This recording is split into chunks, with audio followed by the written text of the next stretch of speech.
And hello and welcome to Show Us Your Crits, a virtual tabletop show spanning role-playing games, reviews, and other silliness. Well, tonight we're pleased to bring you Star Trek Adventures by Modifius Entertainment. And our cast tonight are no stranger to Star Trek or science fiction in general. In a moment, I'll give the mic over to them to tell you about themselves and who they're playing tonight. And in a few minutes, we'll step aboard Starbase 28 near the Klingon neutral zone and then whisk away on the USS Plato, a Miranda-class starship. But first, let me kind of go through my things here. So first of all, we do have a Patreon. So definitely if you're interested in helping support us, be able to kind of keep things like Zoom and StreamYard and all those fun things going for us to produce content. Definitely come check us out. We have many subscription tiers, and we'd love to have you on board for special content. YouTube, definitely come check us out there. Subscribe, hit the notification bell. And I want to mention for the YouTube subscribers, well, actually across the board, Facebook, YouTube, and Twitch, if you leave a name in the comment, give a comment, subscribe, and I'm going to do a little bit of a contest afterwards. So I'll pick someone at random to send you some cool bit of Star Trek-y memorabilia. So definitely check that out. We are also on Facebook, as I mentioned. We do have a merch store over on Teespring. So if you kind of like our kind of quirky logo and want that on a face mask, a hoodie, baby clothing, whatever, suits your fancy, definitely go ahead and do that. So let's go ahead and close that out here. And I would like to go ahead and introduce the cast and have them tell you a little bit about themselves. So I guess I'll start in the order that I can see everybody. And we will go and start with Terry. Hi there, I'm Terry Mixon. I'm a science fiction author. I'm best known at this point for my Empire of Bones series. And my character is Lieutenant Zh'tahren Nala. She's a joined trill, and she is the science officer on the USS Plato. She's a very dedicated, energetic, and young person with a lot of memory wells to tap into. All right, Terry, awesome. Thank you. Let's go on over to Kelly. Hello, folks. My name is Kelli Fitzpatrick, and I'm an author with Star Trek Adventures, and I get to play Commander Corey Scott, and he is a human male, and he grew up in a colony on Mars from a Starfleet family, and joined Starfleet to sort of bring his careful scrutiny to the cause of peace in the galaxy. So I'm very excited to play him. Awesome. Thank you, Kelly. And next we're up with Derek. Hey guys, I'm Derek Tyler Attico. I am also a writer with Star Trek Adventures. I am playing the Andorian security officer, Thytte Sagal. I can't pronounce the name, but he's cool. And he joined Starfleet when a Starfleet officer saved his family when he was young. And I'm looking forward to playing this game. It's going to be really cool. All right, thank you. Hans. I'm Hans Cummings. I'm a science fiction and fantasy author. My two best-known series are the World of Kalimi series and the Zach Jackson YA sci-fi series. I am playing the Tellarite chief engineer of the USS Plato, Lieutenant Commander Trarglov Nonkirsch, and he joined Starfleet to get away from the backwater Tellarite colony that he was stuck on with his family. He needed to get out and see the galaxy, and Starfleet seemed like the best way to do that. All right, and last but not least, we are up with Aaron. Hi, I'm Aaron Rosenberg. I am a novelist, children's book author, and game designer. I've got about 200 books out, various tie-in worlds and original worlds. I have written for Star Trek, both for novels and for one of the previous RPG versions. I'm playing Cargarin, the Idiosian flight controller / helmsman. He doesn't quite understand all these strange bipeds, but they reconfigured the chair and the standing desk for him to make it work. And he really just needed to reach for the stars, and there's nothing like personal firsthand experience, so he put himself out on a starship. All right, Aaron, thank you. All right, so we are going to go ahead and get started. So let me just go ahead and we have a couple of comments in here. to see everyone. So Adam, hello, and Jesse Cat, again, hello, and thank you for watching. We are now going to go over here and start off with our first chapter, which is Chapter 1, Haling Echoes. All right. So currently right now, the crew of the Plato is on Starbase 82. So Starbase 82 is definitely one of the further out. It somewhat borders the Klingon neutral zone, heading on over, and it's definitely a station that's kind of well fortified, and it kind of keeps eyes out for things. Your ship, the Plato, is a scientific vessel. It is a pre-fit Miranda class vessel. So while we saw the Miranda class vessel very predominantly in Star Trek II, The Wrath of Khan, the earlier Miranda classes were a lot smaller and they were multi-purpose. They really kind of just did what they needed to do. And in the case of your ship, it is kind of skirting along the different star bases to kind of gather information, pick up anomalies, and send information back to Starfleet. Your captain is Captain Joanna Durst. Joanna is a human. She is of Jamaican descent.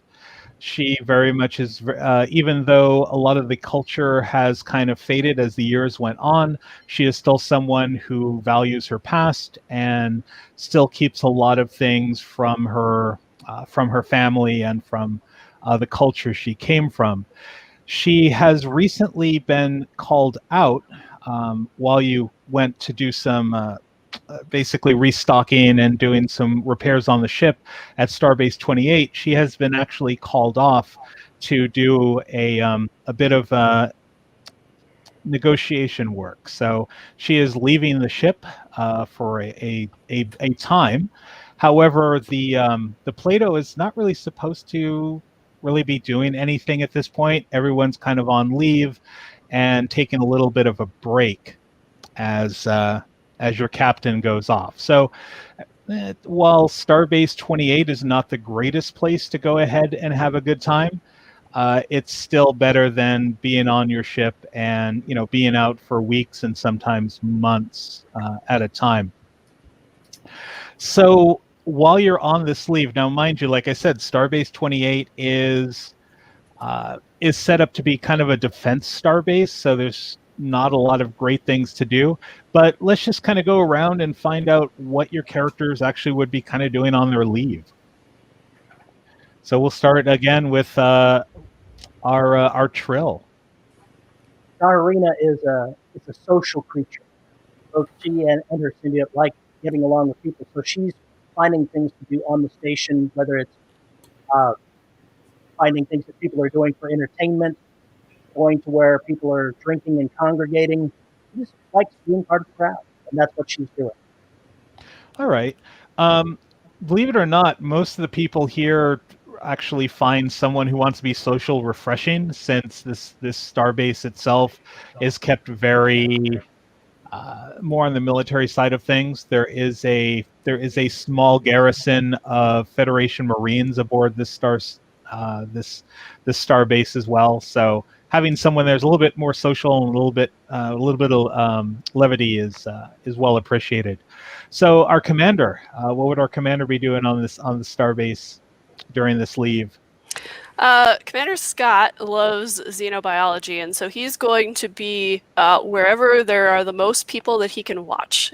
He's going to be people watching and just sort of taking in the interactions between these cultures and enjoying a break from command. Awesome. Yeah, not so much on the xenobiology side, but you definitely get the impression that Federation Marines are kind of jerks. So, as all they really want to do is kind of sit around in their recreational areas and kind of punch on each other and drink and be obnoxious. But, Marines. And let's go to Derek. What is our Andorian, who probably enjoys watching the Marines be a little bit rowdy and threatening? Well, absolutely. I was going to say that as an Andorian security officer, Thytte loves his job, but he loves his downtime just as well. So he would definitely be having some much needed R&R, having a drink or four, and just relaxing, kicking back, getting to know the people in the station, and maybe some of his crewmates. All right, awesome. Any friendly fist fights at all, or just kind of trying to keep to yourself? Aren't all fist fights friendly? There we go. Awesome. And we'll go over to our lieutenant commander. What are you doing on this small little break? Char is probably getting into arguments with the engineering staff of the space station, arguing about the best way to maintain certain systems, particularly power systems, because they're wrong and he's right. Absolutely, and I just Tellarites in general. I think if I don't know, they would probably frighten the hell out of me too. There's just like this little hairy man coming up and just being, "Rah, this is the way it should be." It's like, all right, that's the way it should be. And last, let's go to our lieutenant commander. What are you up to now? In Adosian, they're definitely rare-ish on the side of the Federation, so you're definitely getting a lot of looks on the station. That's fine. I'm used to that. All you people with too few limbs, it's really weird. No, he's Cargarin is in among the ships. Like this is an opportunity to see, classes of ships that he doesn't normally get to see. So he's going to want to be poking around, asking questions. Okay, what's what's the rating on this one? How's this one handle? What's up with that? What's the problems with it? Things like that. Because the more he knows about other ships, the more prepared he is if we ever have to encounter them. All right, and actually, probably while you're here, I'm going to just say that there is a basically a very beat up Constitution class ship that is not particularly docked to the station, but is kind of not adrift either, but having some work done to it. So you're able to just kind of go over to the ship and see the specs and walk around. So it's been kind of fun. So all this fun realistically lasts about a whole less than 48 hours as Commander Scott is basically asked to come into one of the conference room with his team of officers to discuss something that has been placed as a high-level classification. So you're basically all, you're contacted and then to have you contact your crew. So we'll just say time passes. I take it you gather up everybody and head into one of the main conference rooms. It's one of those kind of oblong tables, kind of like on the Enterprise, with those weird-looking kind of cup seats and the little thing that looks like a Commodore 64 with the screen on the edge, because it's the future and there's nothing better.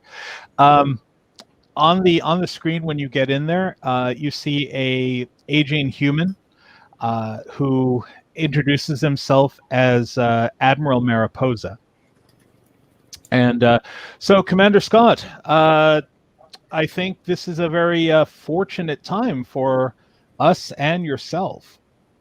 It's always nice to hear from you, Admiral. What do you have for us today? Well, yesterday we received a communication from a Huron-class freighter that was transporting dilithium in the sector, the USS Plato. It witnessed a derelict Vulcan science vessel floating adrift in a region near the planet Triacus, which borders on both the Klingon and Romulan space. The Vulcan embassy has reported the ship late to a rendezvous point, and it was carrying a cargo, a small adamantium box, which the Vulcans were being very tight-lipped about what the cargo actually contained. This comes at a bad time, I think, with Captain Durst away on a mission, but the Plato is realistically the only ship close enough and that's suited for this sort of recovery mission. It should be pretty cut and dry. Rescue any survivors and retrieve the cargo, and we can worry about bringing back what is left of the ship at another time. Understood, Admiral. I have every confidence that my crew is up to this mission. Great. if you'd like to reference the distress calls that were picked up by the merchant ship or any other information, it is at your disposal aboard the starship, the starbase. So with that, if there's any other questions you might have about what's going on. Do we have any reason to believe that this cargo that we're retrieving it will be a danger to the Plato? It shouldn't be, but as much as we've been talking with the Vulcan consulate about what they're carrying, the less and less they want to talk about it. So again, we're not 100% sure, and Mariposa kind of looks, well, he's looking through the viewer, but he's kind of looking at the table to kind of make sure there's really not any pointed ears in the room. And he then just kind of takes a breath and he goes, look, you know as well as I do, the Vulcans can be very, very odd and secretive about a lot of things that go on, especially things that are close to their chest. So we honestly haven't been able to get much information, but I feel that since it was a smaller vessel and not one that was suited for war, that at least what they're carrying probably isn't something that could blow the Plato up. I'd like to say that we faced worse, but hopefully we won't have to deal with that this time around. Thank you, Admiral. All right. Well, and again, if you need any, well, you have what you have at your disposal. Starbase 28 should be able to help where they can. And other than that, we wish you luck, and hopefully we can retrieve that whatever it is back from the Vulcans. Understood. All right. Thank you. And the little screen goes out. All right, folks. This is a rescue operation. Well, rescue and retrieve. So I have some concerns about the safety that this package might present to our ship. It sounds like if it's not actually dangerous, it might be highly desirable, which means there might be other parties out there who wish to have control over this. Thoughts from our Chief Security Officer, Zh'tahren? Well, Commander, I know we're all one big happy federation, but Andorians don't always, shall we say, trust Vulcans that much. I suggest we, as we approach the area, we stay on yellow alert. Let's keep our sensors looking for anything out of the ordinary. We definitely, if we're going to, depending if we're going to go over there or beam this package, onto the ship, we need to put it maybe in a force field. Anything that would protect the crew. They didn't give us any specifics about what's inside, right? Nope. We're bringing it aboard and we don't even know what's in this damn thing. A secret, obviously. A secret, obviously, of course, and it's in Vulcans, obviously. I would just say we just obviously have to protect and make sure that our crew is protected against whatever secrets the Vulcans have in that box. I'll do everything on this end. I'll make sure there is security details at the ready, and we'll be awaiting your orders. Thank you, Lieutenant. Any other thoughts before we head on our way here? We don't really know what happened to the ship, Commander. Perhaps we should listen to the distress call to try to figure out what they were encountering, because it will tell us what kind of threat we might be walking into. Exactly. That was going to be my suggestion too. I mean, I'm worried less about the Vulcans than whatever took out the ship. Very good suggestions.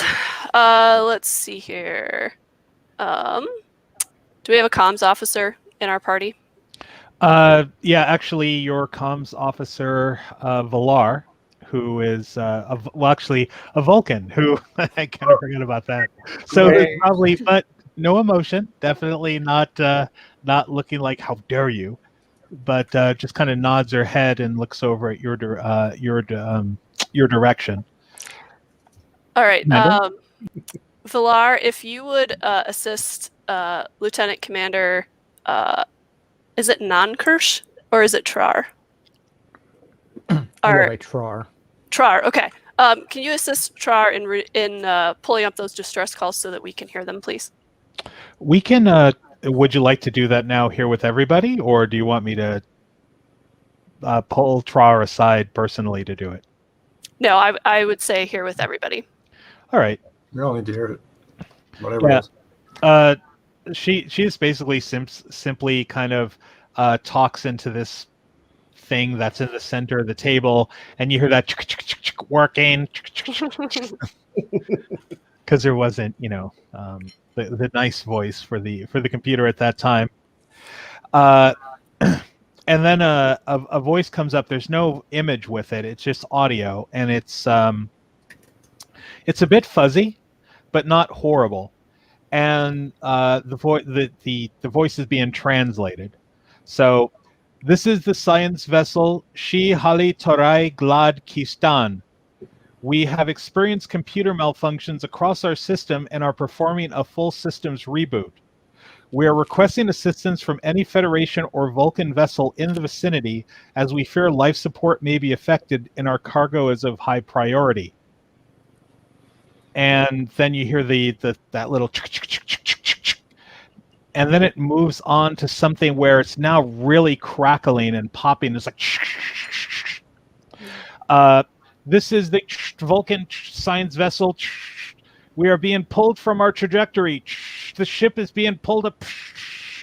We are not detecting another to any friendly vessel in the please help. And that's where it ends.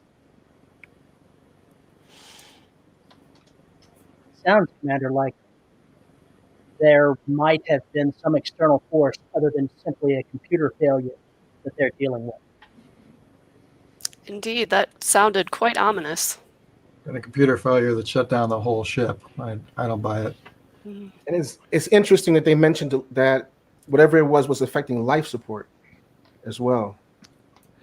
Villar then brings up on the small screen. She goes, I'm having problems accessing the information on the ship. And this look of, even for a Vulcan, this look of like surprise is on her face. Like the little eyebrow goes up on her face. And some of the information has been redacted, Commander. Really? By whom? The Vashar.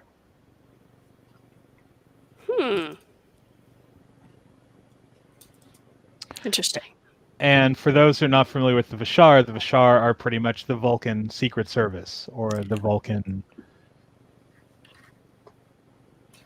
Yeah, this was definitely some kind of Vulcan version of the high-level courier mission. Mm-hmm. We have the name of the captain. So Captain Dath, the first mate was Katu, but the security officer's name is redacted.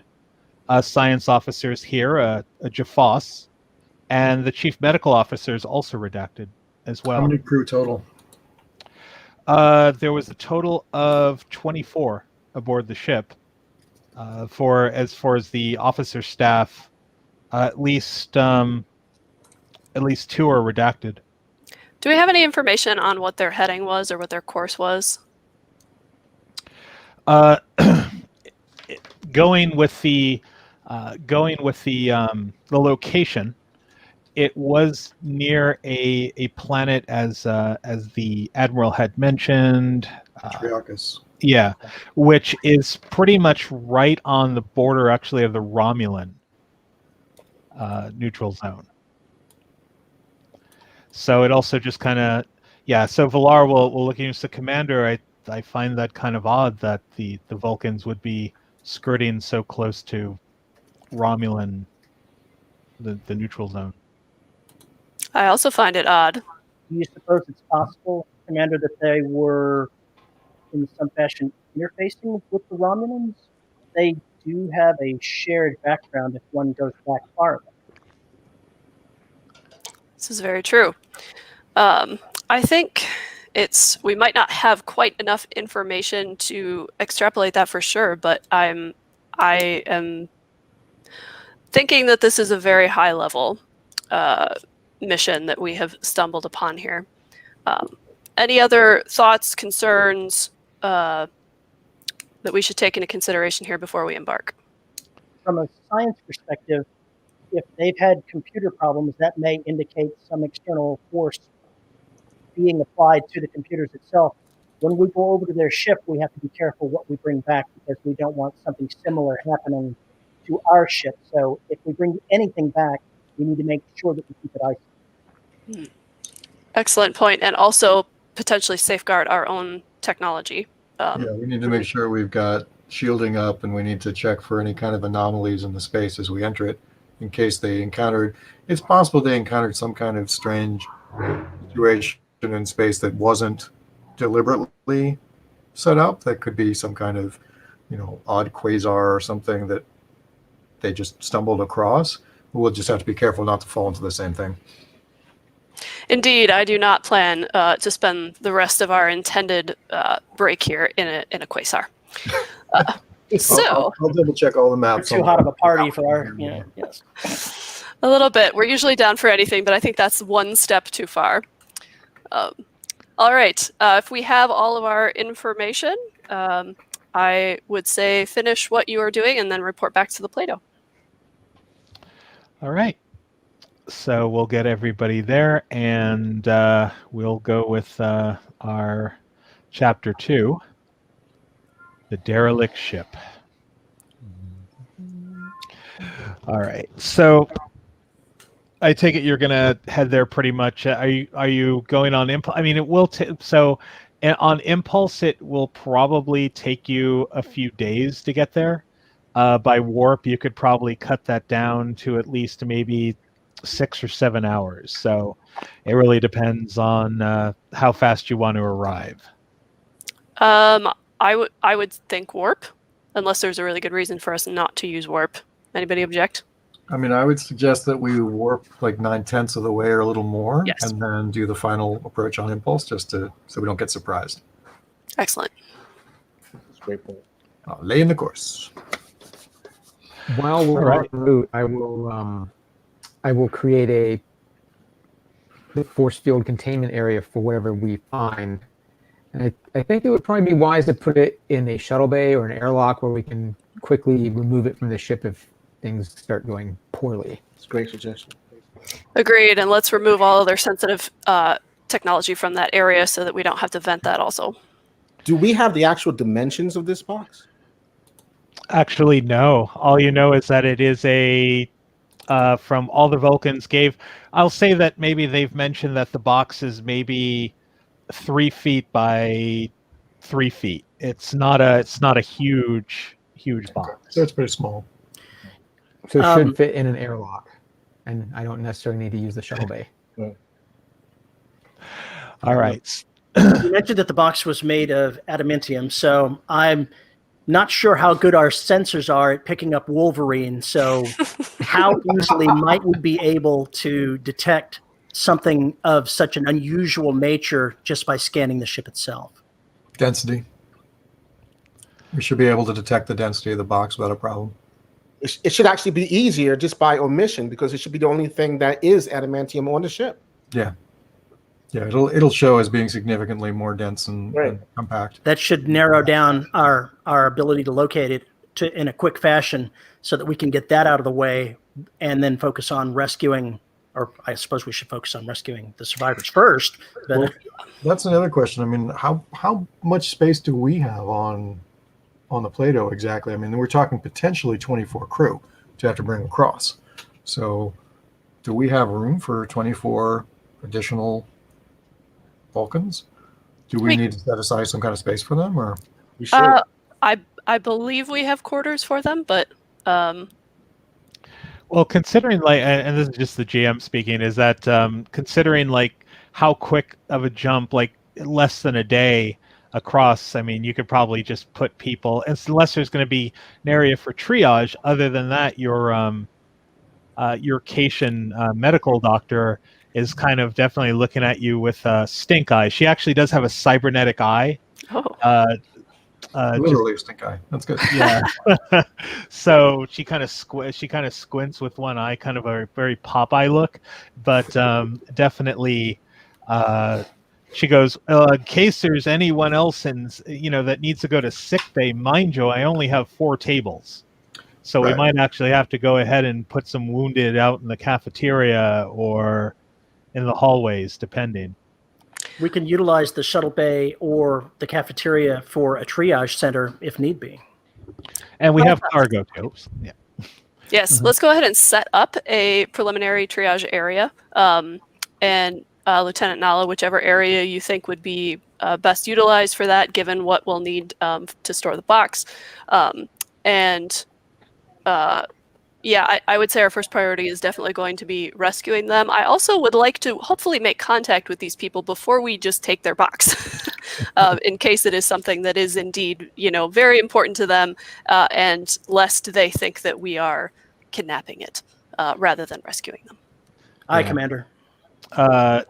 Siisha, your chief medical officer, she just kind of like mumbles something under her breath about medical genius, healer, and all I'm going to be doing is setting up tents in the cargo bay, as she kind of walks into the grav lift and disappears with a huff. So let's actually have Lieutenant Commander Trar. We'll do our first roll of the game. To basically see how well you put together a prototype of a force field, and also see if we can generate some momentum that you can bank for upcoming scenes. So let's see here. So simply when we're going to do this, so let's just start with basics. There is no momentum built, so things like buying advantages and stuff at this point aren't particularly there. Unless you want to give me threat. So a couple of ways that you can do things when you are trying to really make an action or a task work is that if you have momentum, you can spend it in order to buy extra dice. So initially you roll 2 dice, and I'll just kind of give a quick overview of the rules for people who are listening. And if I get it wrong, Derek and Kelly, please feel free to take me out back in the parking lot and beat me up. So what you're going to do is you're going to start with 2 dice, and you're going to take your attribute and your discipline, depending on what's going to fit the scene a lot better. Some have formulas, some don't. And then that's going to give you your target number. You're going to roll those 2d20, and you're going to try to basically get underneath that target number in order to get a success. If you roll a natural 1, that's going to give you 2 successes. If you roll a 20, that is going to give you a complication, and it's a complete botch. Other things that you can do is that you have focuses. So I'm looking at your character sheet now. So you do have a focus in improvisation. So if you actually roll underneath your engineering 5 on any of those dice, it will generate an extra. It will actually generate an extra success. As many successes you get over the base difficulty, which in this case I'm going to say you're pretty used to these things, so I'm just going to give you a 1 on this one. So anything you generate over that in successes will go to momentum, which you can bank. Well, at least depending, you can roll crazy, but the maximum is going to be 6 that you can bank at any given time, and they do deplete from scene to scene.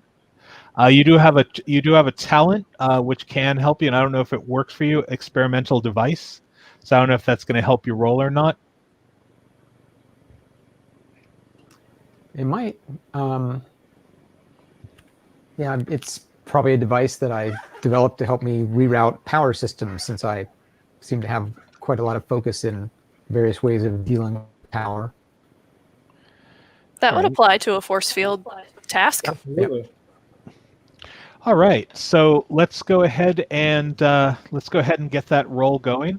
So I guess that this one we'll probably end up using I don't know. I'll let our engineer decide what attribute you think is going to fit correctly into this one. Let's see. Possibly. Well, if I want to think it through, probably reason and engineering, or maybe Okay. insight. All right, so that is going to give you. The patient doctor is attacking me right now. Excuse me. So that is going to give you a basically a target number of 15. So I get if you want to go ahead and do that on the sheet. Right. So I click insight, I click engineering, and then I click the communicator symbol next to task roll. Did you click focus? Yes. Focus used. Focus, Yes.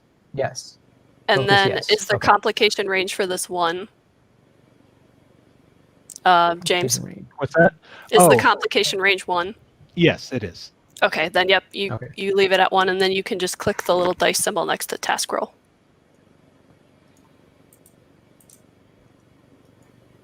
Oh, there we go. Whoops, sorry. I had lag. The first one is what I actually rolled. Okay.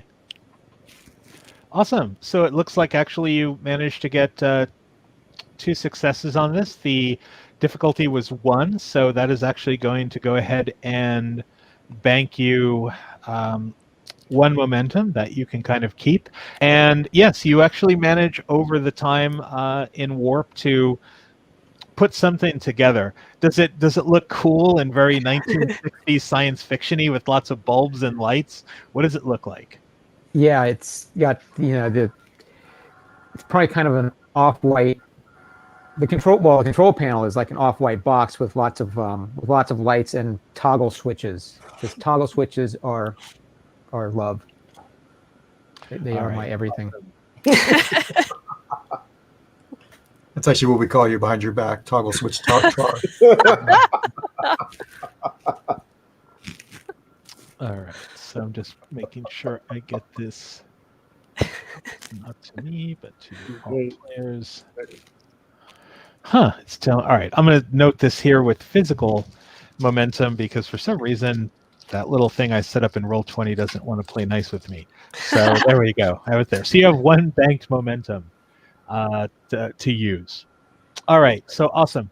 So you have that built. What does everyone else want to do? So you definitely warp. You're probably in warp for maybe, I'm going to say, roughly 5 to 6 hours, and then you drop out because you didn't want to get directly there. You wanted to kind of get close. Right. Yep. And yes, you can put yourself maybe about an hour out or so from actually reaching the area, at least that the merchant ship saw the derelict ship. So what do the rest of you want to do while the engineer is kind of being creative and doing cool stuff? I believe I need to set up, I'm helping set up the triage area. And I also need to set up something in case we need to isolate our equipment. Well, not in case that we need to isolate our equipment or the ship will be bringing back in, and potentially the cube itself, whatever its contents are. All right. So did you want to try to build a device, or you're just trying to kind of just take stuff and just, This being old style Star Trek, we obviously need to have 2 anti-grav things that we can link to this box that will also shield us from the electromagnetic effects of whatever's inside, because that's how this works. All right. So definitely you can go ahead and work on something like that. I'm going to say that you could probably easily find something on the ship that will work. It'll just take some time to do that. So that is what Nala is doing at the moment. All right. What about the rest of you? So I'm poring over the astronavigation maps from here to there, especially closer to the destination, making sure there aren't any anomalies we have to watch out for. After that, I'm basically refamiliarizing myself with Vulcan and Romulan ships, just in case we have run-ins with anything, and just trying to get a sense of what we might be approaching, and also whatever specs we have on this science vessel, so that I can get a sense of where the airlocks are, what its capabilities are, where the crew might be located within it so I can pass that information along. All right. Yeah, and Thytte is looking up Romulan ships, specifically because, I mean, we're so close to the neutral zone. Romulan ships, their cloaking devices, any instances of anything that Federation ships recorded before or during when a Romulan ship revealed itself. So he can look for anything and perhaps tell the science officer anything he can look for on a security aspect. He can tell the science officer to look for if they're cloaked. So he can try and start to ascertain some kind of patterns or weaknesses in any kind of cloaking devices. Okay. And Commander Scott would be querying the computer for any recent developments in Vulcan and Romulan diplomatics and interactions. Okay. The as far as to go with relations between the Vulcans and the Romulans, so this is probably takes place, I'm going to roughly say season 2. So the Enterprise has already had that interaction with the Romulans some time ago, which the Romulans were kind of gone for a long time until really that encounter. So there really hasn't been much relations.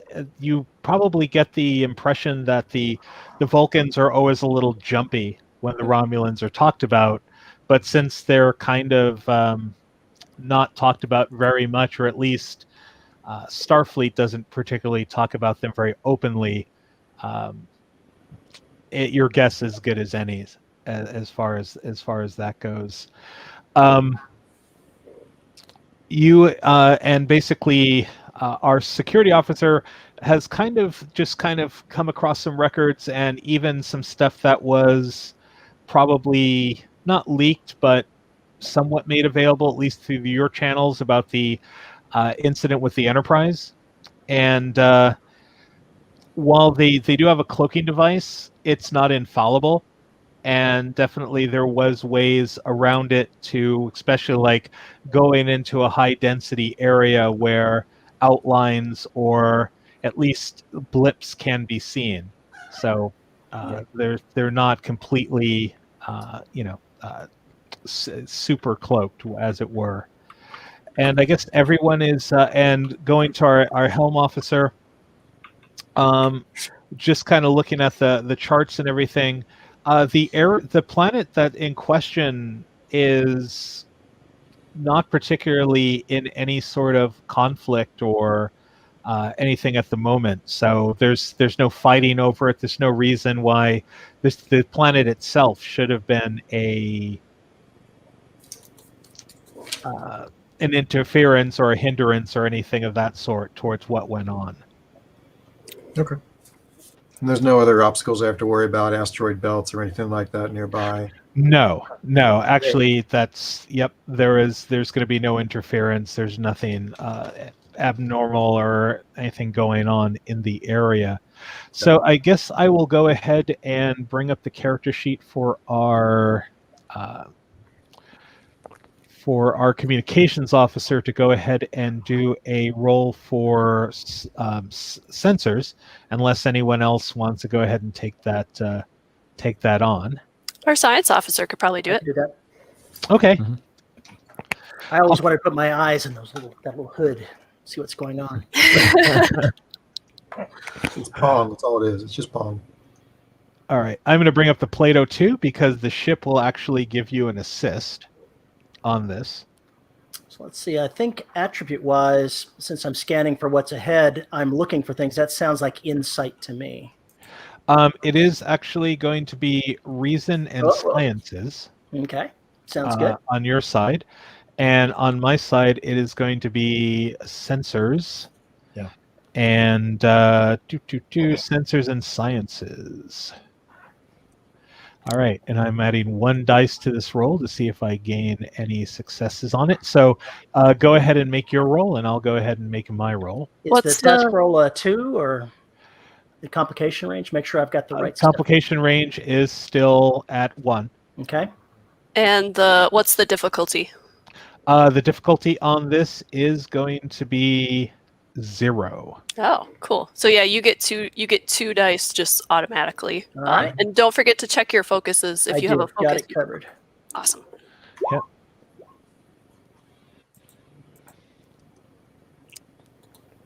Nice.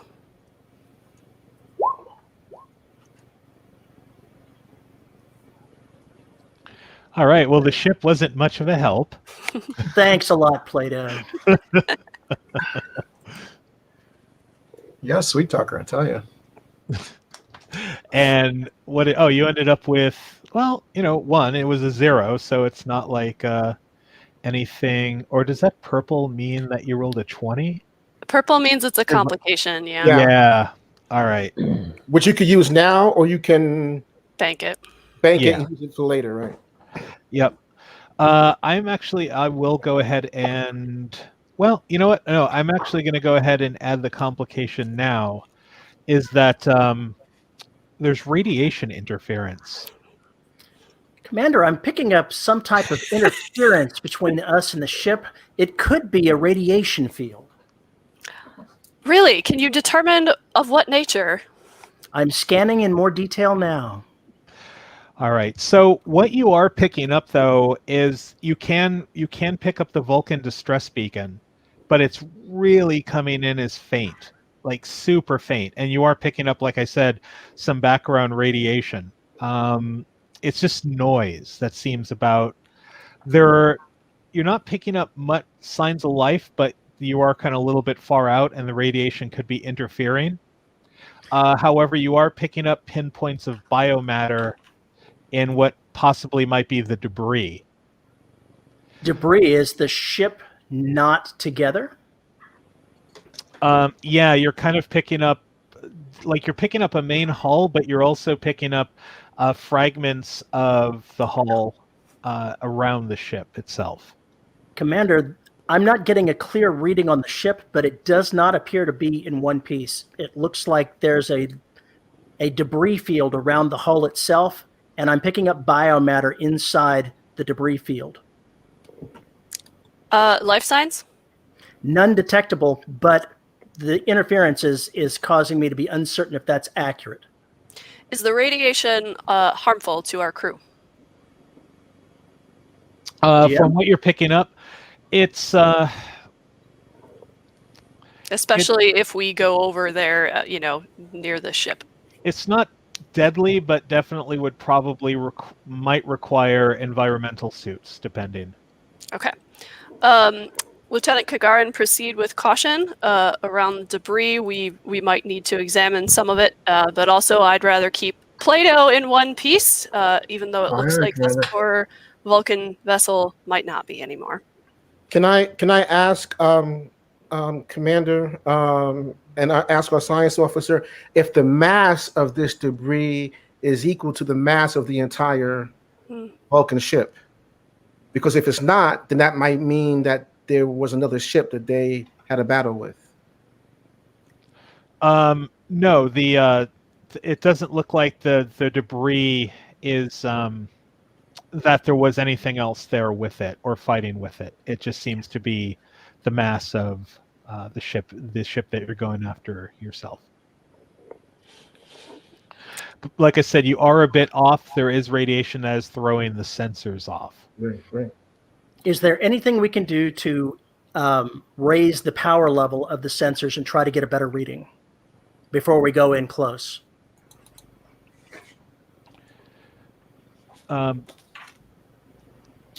Valar says, well, I mean, we could launch a probe. That might help pick up something. Commander? I think that's a good idea. Lieutenant Nala, do you agree?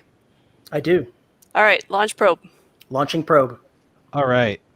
So you can go ahead and we'll launch the probe, and then you can make another sensor sweep, and this will definitely affect the sensor sweep. Yes, the sensor sweep in a little bit more of a positive way. So the same numbers as before? Same numbers as before. However, because you are using the probe, let's see here. It make decision. All right. So it will remove the difficulty of the challenge, so it'll still go back to 0. And the ship will get to make another roll as well, because the Plato just does so well at doing these rolls. Does the talent of testing a theory where I'm repeating something that I've just done earlier improve it in any way? I seem to recall that it does. Not that I know of. Yeah, I don't Okay. know. I mean, you do have that one whole point of where'd I put it? Aha! Momentum. You have that one momentum point. Ooh. If it's difficulty 0, though, you have a good chance of getting Probably so. Right. like something here. All right. I hit it. I don't know that it popped up. Maybe it did. Yeah, it did. Got another complication, it looks like. Man, And one Woo! success. Plato loves me. We're on a roll. But the Plato got a success too, so Yeah, so that's good. If the Plato got a success and you got a success, so yeah. Oh yes. Okay. 2 success. I was still looking at the old ones. Oh man, the Plato screwed up again. But no. All right. The Plato is it's kind of messed up. Stupid ship. I'm not going to kick the ship. No, I'm not going to happen. Yeah. Maybe it was just because someone was playing a prank on you and put like shoe polish around the visor, Oh, so when you that's looked in cool. and came up, you have the raccoon cool. eyes. It's We have Good to old- pass the time somehow. What do you want? yeah, exactly. All right, so a 2 is a little bit better. So a couple of other things that you managed to pick up is there are life signs. There's actually 3 Vulcan life signs on the ship. It is incredibly faint though.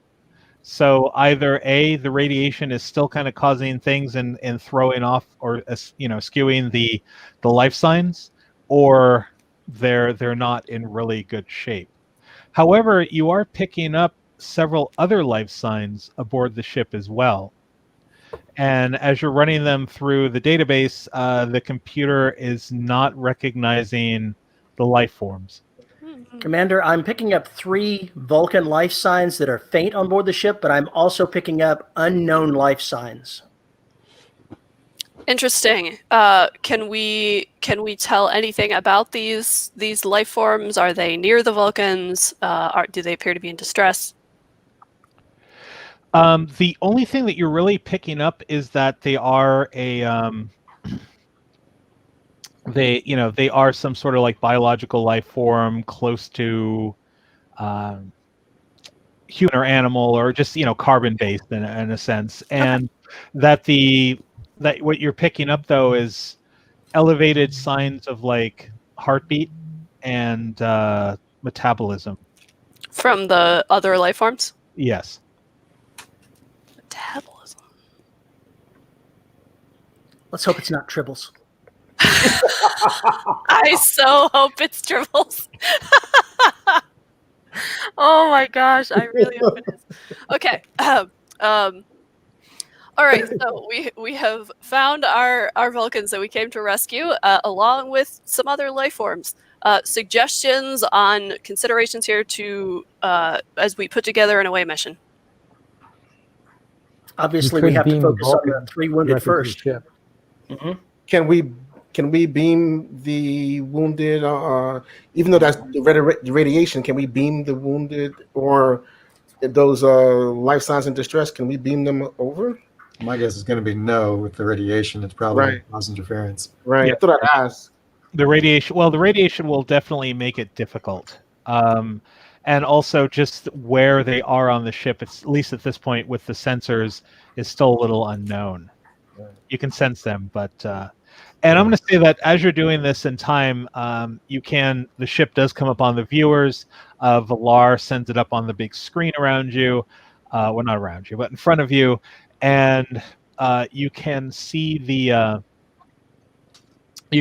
ship, which is had it here. What the heck did I do with it? It's basically like a small Vulcan science vessel. Actually, I have the name written down. But anyway, the pretty much everything around the bridge has pretty much just been kind of chipped off. And as you kind of look at the way the ship is built, it almost looks like the distress was on the sides of the ship, just because like one of the nacelles on it is pretty much ripped off, and the sides of the hull are all pretty much eaten away at. Like just pieces of hull plating are just floating off into space. So it looks like it struck something on the sides, or was compressed in some way. You're saying? Commander Scott's gonna stand and say, "Does that ship look like it was chewed on to anybody else?" Well, didn't the distress message say something about pulling apart? Let's Pulling it off course. Commander. Yeah, I do remember a phrase that the ship was being pulled apart. Valar raises her eyebrow and says, "Commander, yes, I believe that the distress signal mentioned something about being pulled off trajectory, if I'm not mistaken." Well, the only thing that can pull anything off or pull anything would be a tractor beam. Didn't the Commander, it might Enterprise be encounter a best if- giant hand at one point? Is that before? Are we before that, or just after they encountered the giant hand? I think Giant Hand was like season 3 maybe, or late season 2. It was in basically the season where they're like, let's just make up stuff and like have Abraham Lincoln. Hey, Like, don't mock who mourns Adonis like that. That is just so bad of you. Everybody likes Abraham Lincoln. Come on. Oh, Lieutenant Nala, what were you gonna say?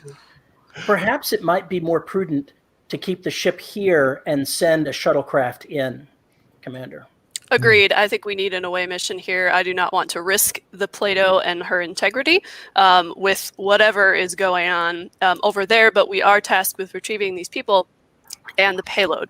So my only concern with that, Commander, would be the shielding on the shuttle is not going to be anywhere near as strong as the shielding on the Plato. So depending upon what this radiation is and its strength, we have a much better chance of being protected within the Plato. I agree. Medical officer, what say you? she goes, well, there's only 3 of them, so at least we have enough room in the sick bay for them. Great. As always. You can't tell if it's trying to be Task-focused. funny or not. Great. Well, how close can we get with the Plato without running into that debris field? The debris field is, debris and the occasional floating Vulcan body intermixed in there. You can definitely get within transporter range. You can obviously always get into shuttle range. Getting like super close to it, like within the debris field, would probably need our good commander Cargarin to do some creative flying of the ship, but He's smiling. Don't break us down. What? AAA takes a long He time really to get out wants here. to take the ship in, you guys. Can we use transporters now that we're close, or are they still being interfered with? Because I'm not risking a transporter accident on this mission. The transporters will work at this level. There definitely would be a little bit more difficulty, but nothing to the point where you would have the recap of Star Trek the Motion Picture transporter accident level of things. What we got back didn't live long, Enterprise. Yeah. All right. On. All of those suggestions considered, Lieutenant Cargarin, you make a good case for us to stay on our home base. I trust you to take the Plato in. Be very careful. I do not want to scratch on her for when the captain returns. And we need to ready an away mission to beam over to the ship. Lieutenant Trar, can you prepare some emergency supplies? We don't know what we're going to find. When we get over there, we might have to open some, get through some debris to find the thing that we are looking for. And we also need to make sure we take proper medical supplies. And I would suggest, Commander, that I go along with a security detail to ensure the away team's security and safety. Absolutely, I agree. And we'll definitely need to have everyone in environmental suits for their own safety. Absolutely. Yep. The chief medical officer definitely says we have many environmental suits to spare, and our security officer, you definitely have a few red shirts to take with you. How many do you want to take with you? How cruel do you what's the feel standard today? back then? But back then was the security chief and like two others, right? Wasn't Yep. that like the norm? So you can take Jackson and Finnegan with you because they're always happy to get Finnegan. Great. They'll be Okay. fine. What nice generic names. I am gonna take a those old phaser rifles. I'm gonna take one of those with me. Okay. All right. So yep. So go ahead and arm yourself with. Do you want them to have phaser rifles or just phaser twos? Just phaser twos, unless the commander says otherwise. No, I agree. Yeah, but I'll take the rifle Okay. and a phaser two.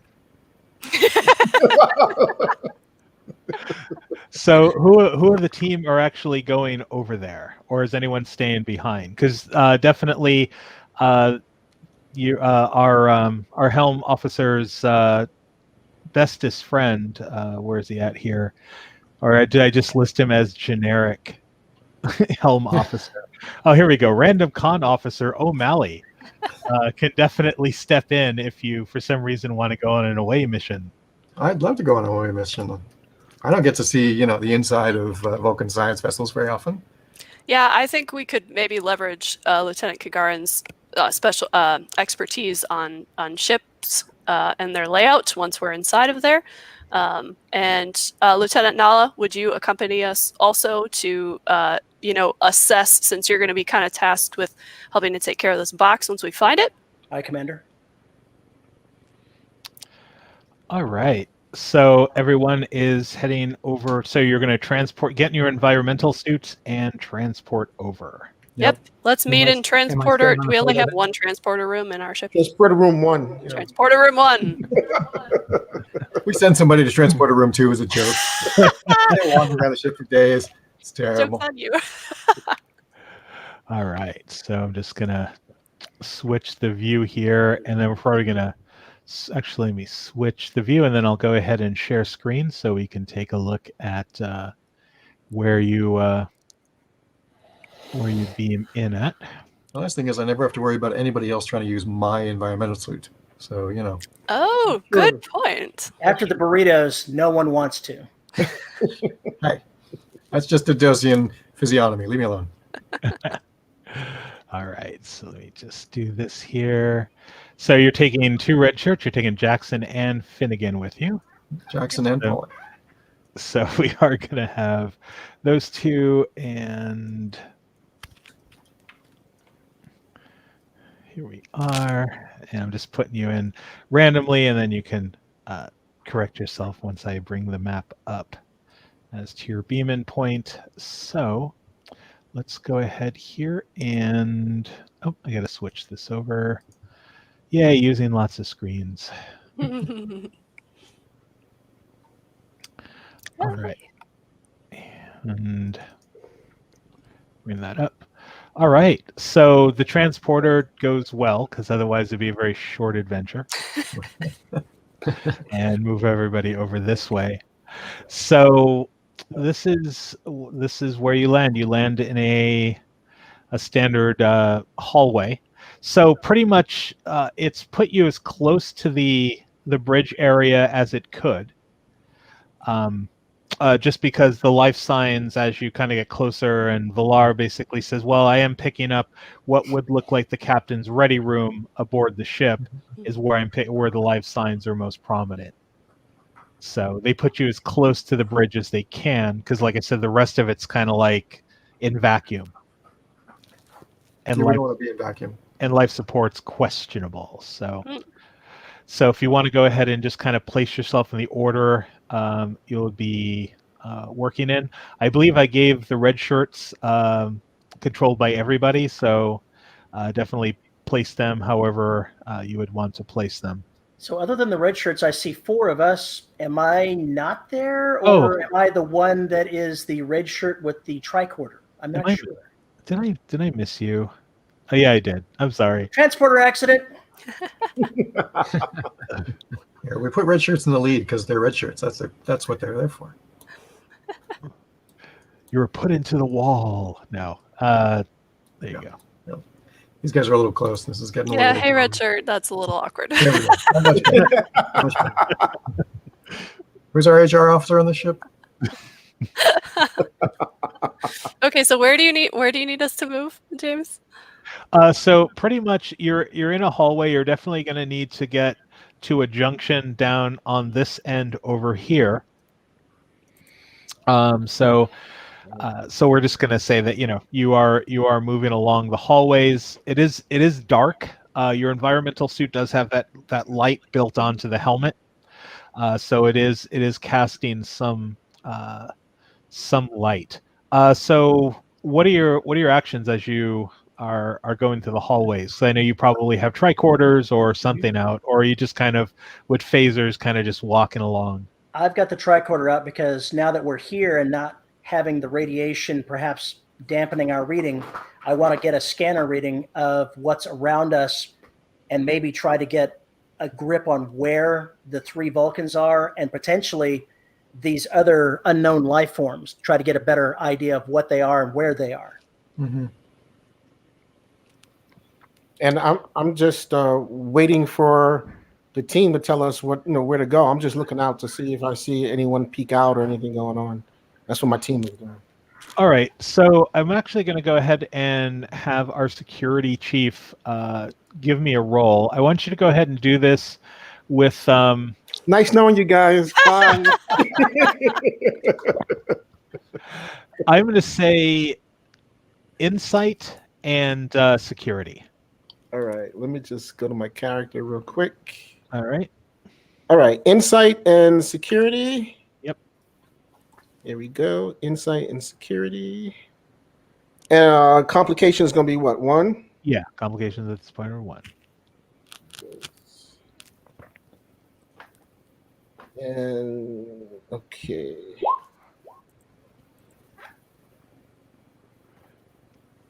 All right, so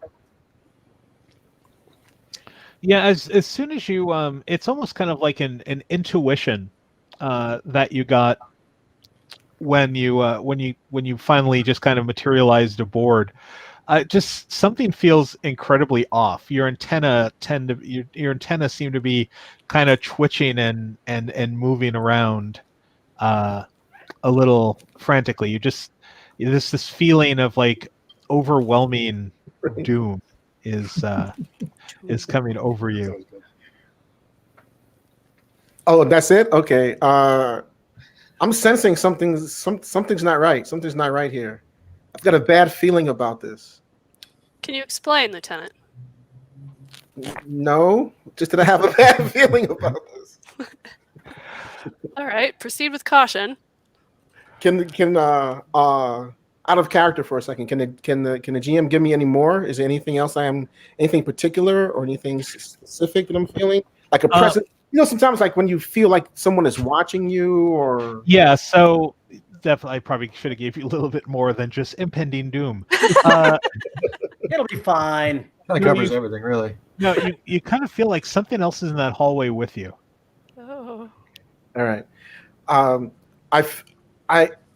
actually feel, Commander, like we're perhaps being watched or that we're not alone in this actual hallway. Commander Scott's going to look around and say, do you have any idea where the other presence is or an indication of what direction we should go here? Maybe this tricorder will tell me. Well, we need to go forward, obviously. We don't have much choice in that.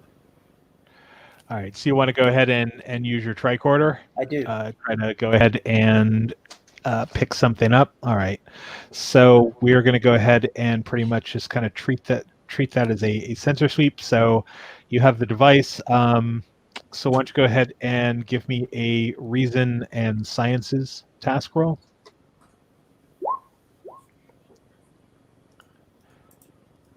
2, not bad. So the sensor sweep that you did earlier, that kind of questionable life form that you picked up, it's around you. Around us, as in like on multiple sides of us? Is that what you mean? It's showing that it's in the same hallway as you. In front of But us? yeah, but you're not seeing anything. I'm picking up something ahead of us in the hallway. Even though I can't see it, there's a life form in the hallway. Perhaps it's too diffuse to be visible? Yeah, we might actually be inside of it.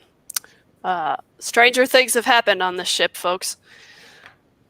Let's go ahead and move forward and see if your readings change. Well, I could just put my phaser rifle on stun and shoot down the hallway for you, Commander. Not yet. We need to analyze the situation a little bit further, but please stand ready. So I switch my phaser rifle to stun and then stand ready. Aye, Commander. All right. So are you moving forward, or are you just kind of staying waiting, or? No, let's move forward. Okay.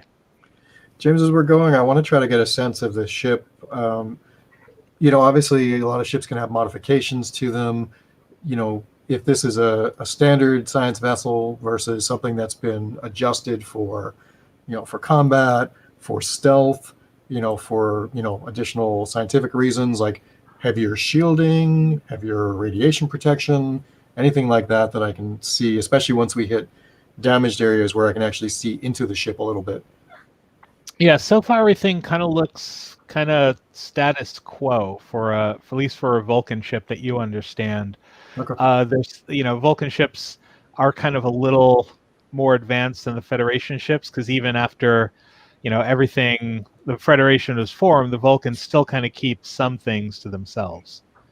So it's Zh'tahren, your tricorder is actually picking up something coming from this direction here. Okay. It's behind. So there's something behind the door to our left, Commander. Ahead of us to the left. Excuse me. What kind of something? GM. The life form. The alien life form is behind the doorway to our left, in front of us. Well, our priorities are to find the Vulcans, extract them, and to find the box and retrieve it. So, I'm going to say that we need to proceed with caution here with this alien life form, because it's not part of our mission. GM, has my scan picked up the box, or can I triangulate better the location of the Vulcans? Go ahead and give me another roll.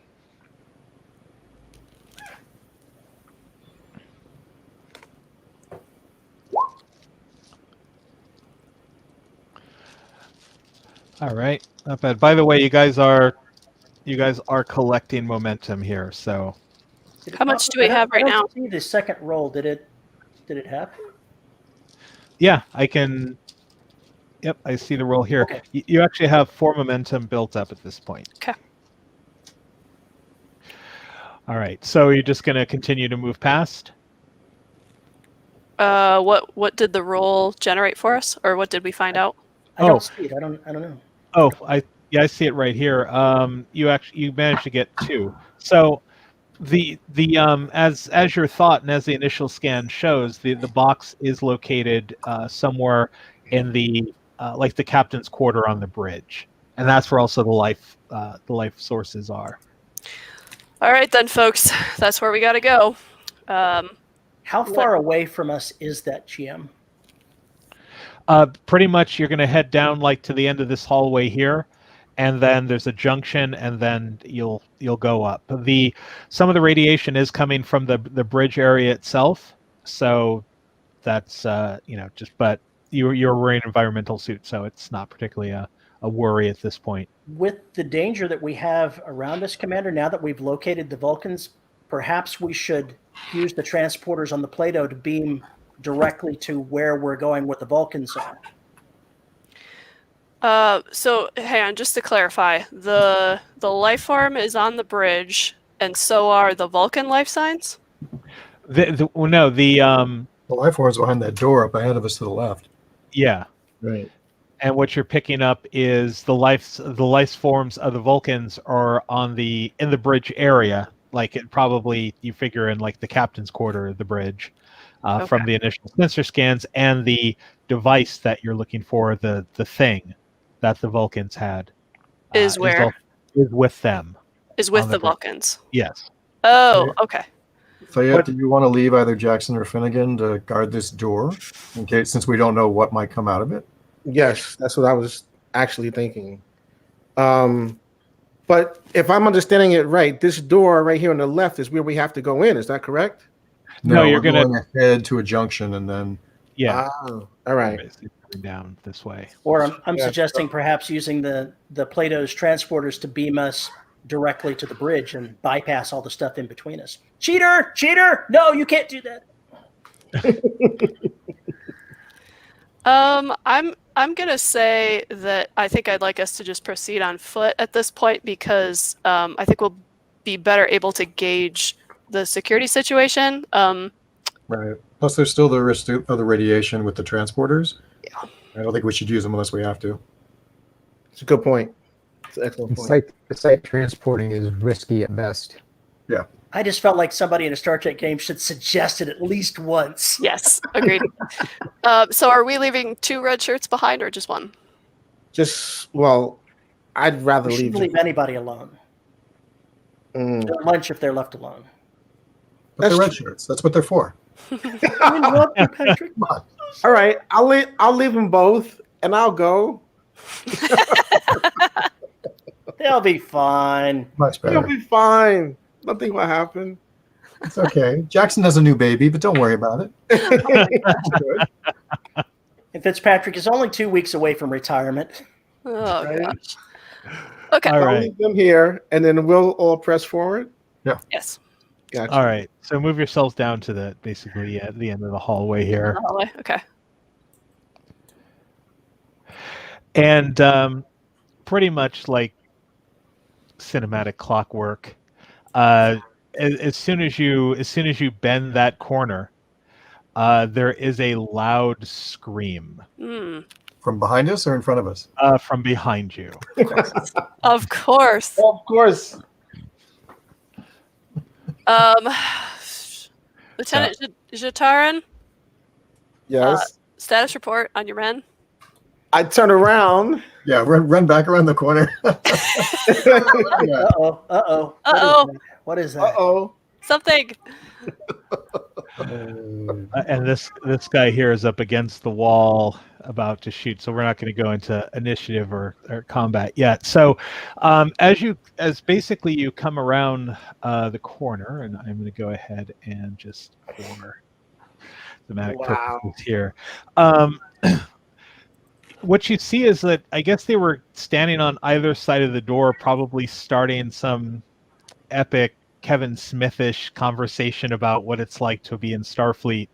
And this door most likely, did open.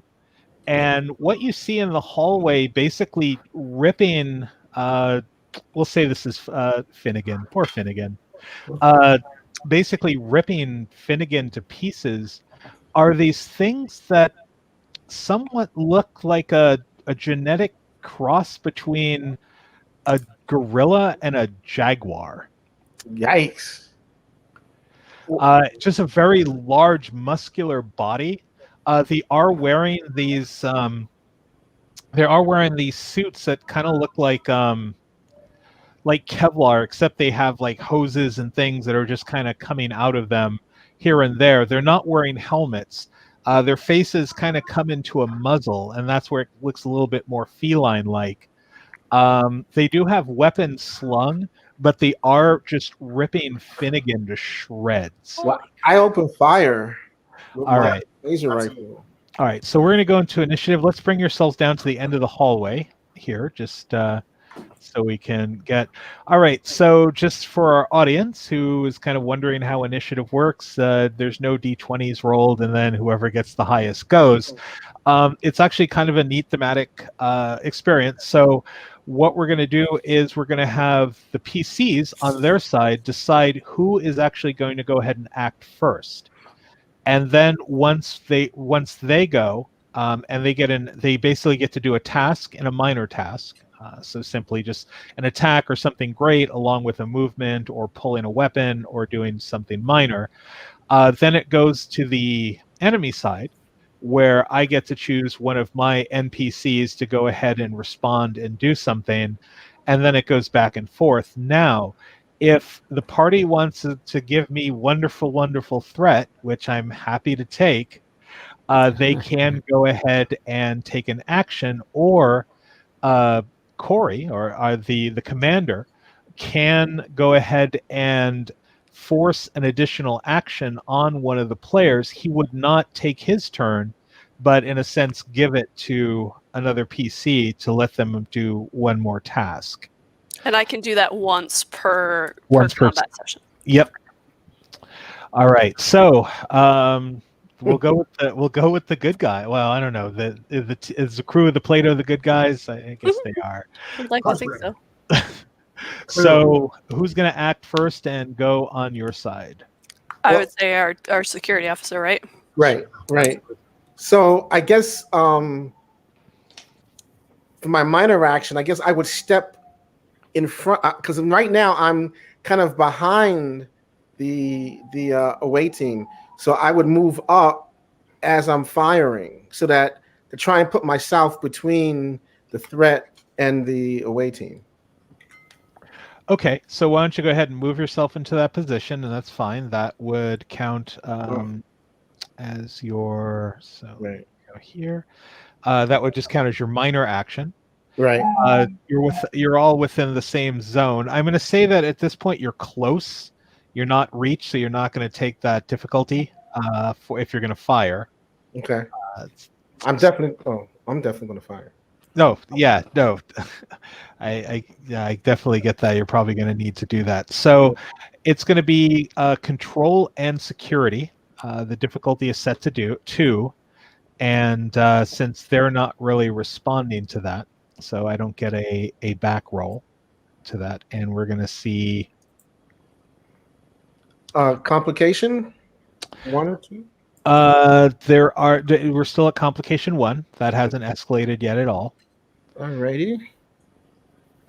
So let's do it.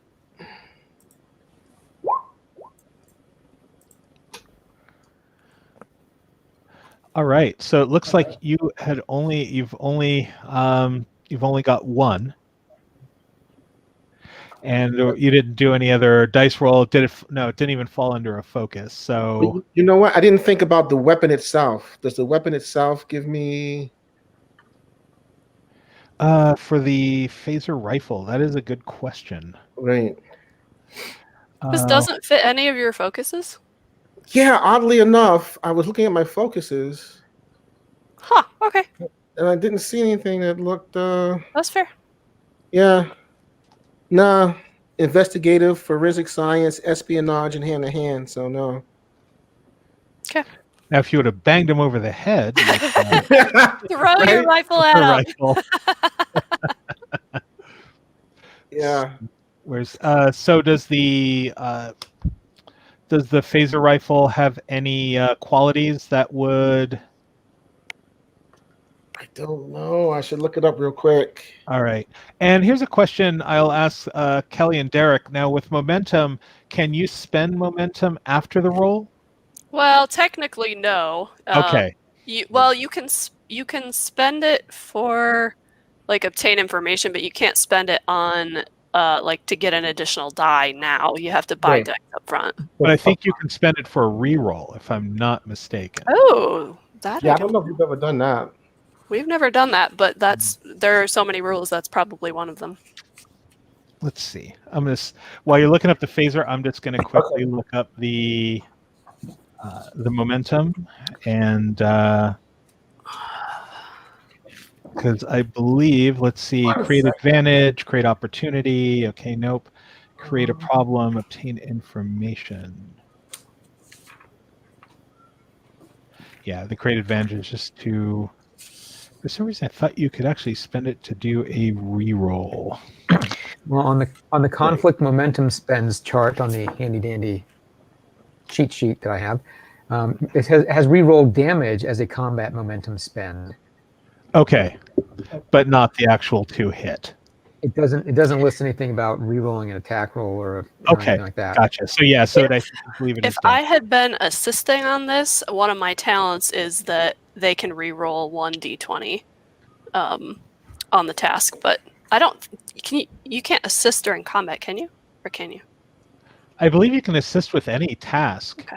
Yeah, I think you can. Yeah, and honestly, that way you just be kind of like a forward caller. Really, it's just like, look over there, shoot, and then Right.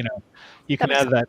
But so we're just going to say that, yeah. So I probably think that most of the qualities of the phaser rifle are more like destructive and kill worthy than accuracy based. So Yeah. I'm going to say your shot goes wide, and again, you're just coming around. You hear a scream, you come around the corner, you shoot, and the phaser fire. They're quick. They kind of move out of the way as the phaser just kind of goes past them. Okay. Nothing like Matrix like where they kind of roll backwards or something, but just a good old fashioned miss. So I'm going to take it on my side to activate an NPC. So this one here sees the phaser and starts making his move towards you.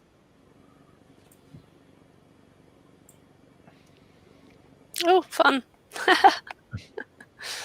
And he doesn't have a weapon out. He is going to engage in hand-to-hand combat. That's great. So so this is basically going to be a roll on both sides for everybody. So let's go here, and I'm just going to my notes. So it's a difficulty 1. Daring plus security, which is also opposed by a difficulty 1, daring and security. He is using natural basic. He's using claws pretty much, and an unarmed strike. And you want everybody to roll this? No, this is just going to be me and the Security Right, chief. that's what I figured. Okay. Yep. So he runs up. He's like I said, he kind of has these gorilla-like features. He's basically slamming his large knuckles down on the ground of the deck and like just pushing himself forward, almost kind of like coming at you like a steamroller, and then just kind of comes up with his claws and tries to go down. All right. Well, as he comes towards me, I feint and come with an uppercut. Let's see how that works. All right. Focuses is on. Complication is the same. Task roll. Yep. Daring and security. And let's do that roll. Can he buy more dice this time or no? He could have. I mean, you have the momentum. Remember, guys, we can buy dice if you need to. I'm sorry. Well, did you say it's difficulty 1 though? It is difficulty 1. Oh, It is difficult. you're good. Yeah. So I think you might get I'm this. probably good. Also, just everyone remember, you do have that 1 point of determination, which you would use your value on. Like, and if one of your values falls within the range of the action, you can actually burn it, and you get 2 successes automatically. It's as if you would have rolled a 1 on a d20. Right. Nice. All right. So yeah, I got a roll for me too. Let's see here. So let's see what our pal gets. Oops. 3 successes. That's pretty nice, Derek. Woohoo! Good job. Oh, crap. You got 3 successes too. Are you kidding me? I'm like watching ninjas fight in the middle of this hallway. Are you kidding me? Oh. So it says if the defender went, so no one actually won the task. So that's yeah. So the momentum was, no one would have won the task. So I guess it's just kind of like you're slap fighting in the hallway at this point, or something going on. So let's now go back to the crew, and who's taking the next action? I've got line of sight on the enemy. I'm going to go ahead and use the minor action to pull my phaser and shoot the attacker. All right. So let's go ahead and get that shot in. So it's difficulty 2, control plus security.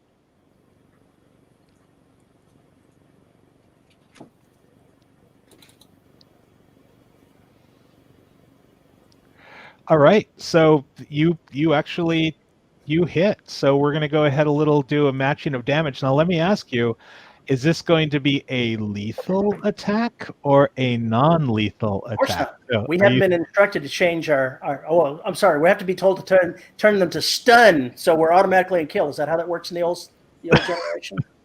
I hope not. I think it's the reverse. I know it's the reverse. You're always hearing them tell them to set the phasers to stun. So that's always been the in-running joke is, what do you have them set to by default? So Tickle. yes, of course it's set to stun. Set to tickle. Set the tickle, right? Of course. Thanks, Aaron. But for some reason, your security officer went in and filed off all the things that say stun and then glued them to kill. So no, I don't think our Andorian is that bloodthirsty. Our Trill, though, however, we've had this discussion in chat earlier. So Our Trill is vicious. All right, so you're going to roll your challenge dice minus my resistance challenge dice.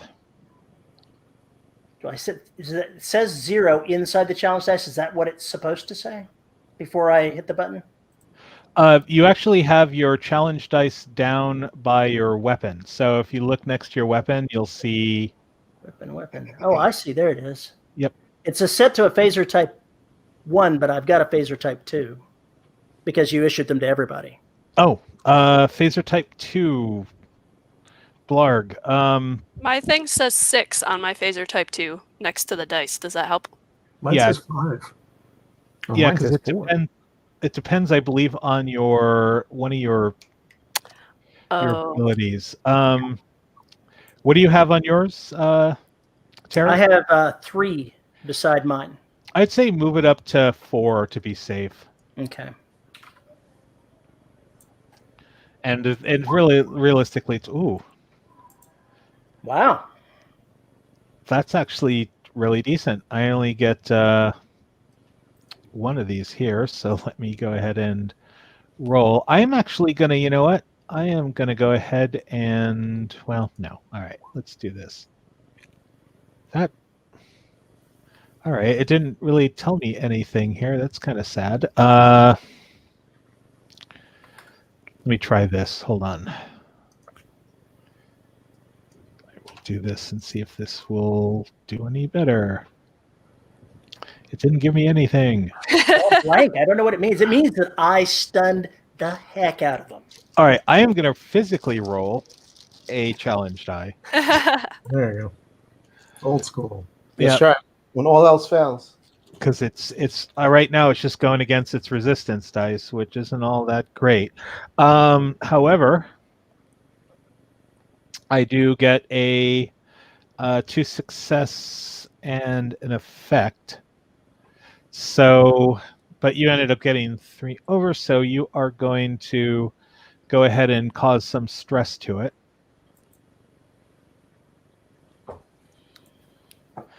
All right, so yeah, so you zap it with the phaser. It I mean, I'm not going to say that it looks shocked or wounded, but it yells this kind of really primal yell that sounds between like a scream and a growl. Take that, Jagrilla. Now, is that the one fighting Derek, or is that the one over by One fighting Derek. Shirts? Okay. Yeah, so that is the one up close, and it is their turn. He is going to move over this way to come after Jackson. Oh, great. No one's chosen Jackson to fight.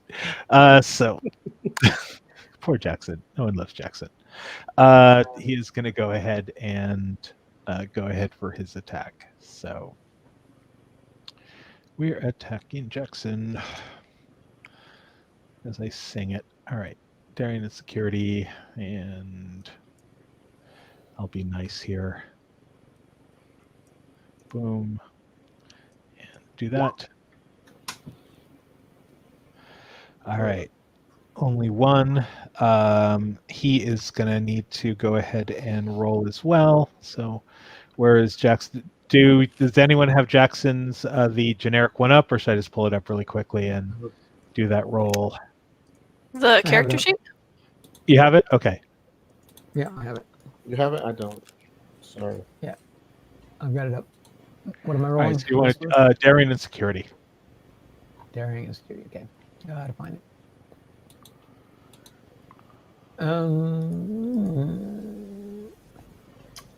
I don't see daring and security on the red shirt's sheet. Nope. The red shirt doesn't have. Oh, because it's on the. For some reason, it's showing the second page. Oh, there you go. Yeah, click there. I see it Click now. It's down Yeah. below. Okay, daring and security. 2 complication, no focus. Oh,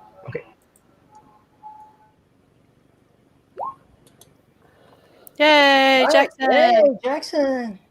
All right. Yeah. So that is going to be. So I think in this one, is it? All right. Just nope. That's only with. Oh wait. Yes. If defender wins the task, they're considered to have made an successful attack on them. Nice. All right. So give me an unarmed. All right. And that's the button down there under where it says unarmed, right? Yep. I think. Yeah. Ooh. Wow. Okay.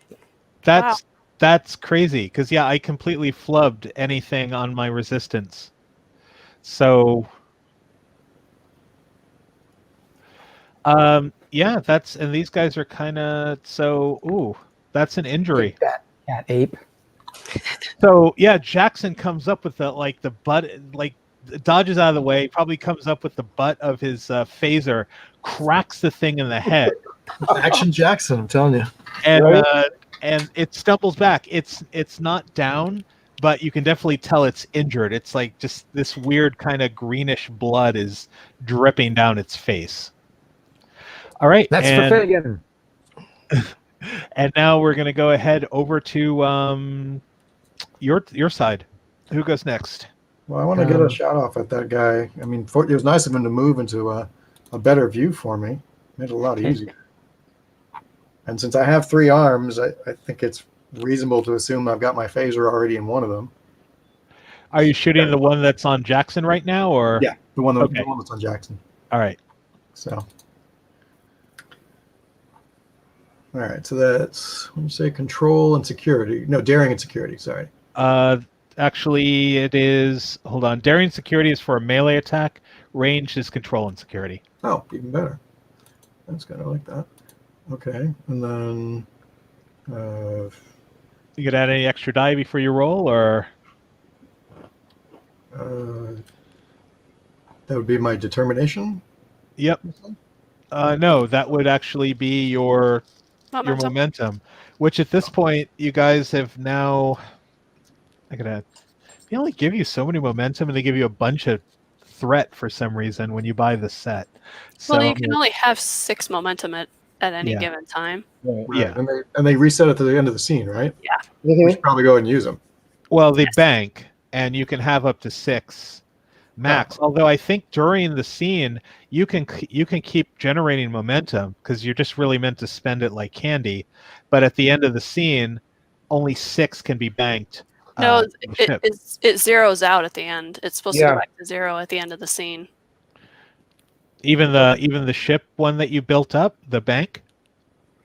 That's been our understanding, right? Yeah, I don't think there's supposed to be any momentum when you change scenes. They really want you to spend it. Like you can only have 6 at a time, and they want you to spend it, and then it resets. The idea is like you generate momentum like with actions, and then you have to like do something with it. Right. Yeah. Okay. So should I use one then? Yeah, go for it. Yeah, Okay. absolutely. So how do I use that in the die roller? Momentum. You Uh, just click 3 on task roll instead of Yep. 2 if you're going to buy one die. Gotcha. Yep. So it's so basically to buy 1, it's 1. If you're going to go ahead and buy 2, it's 3.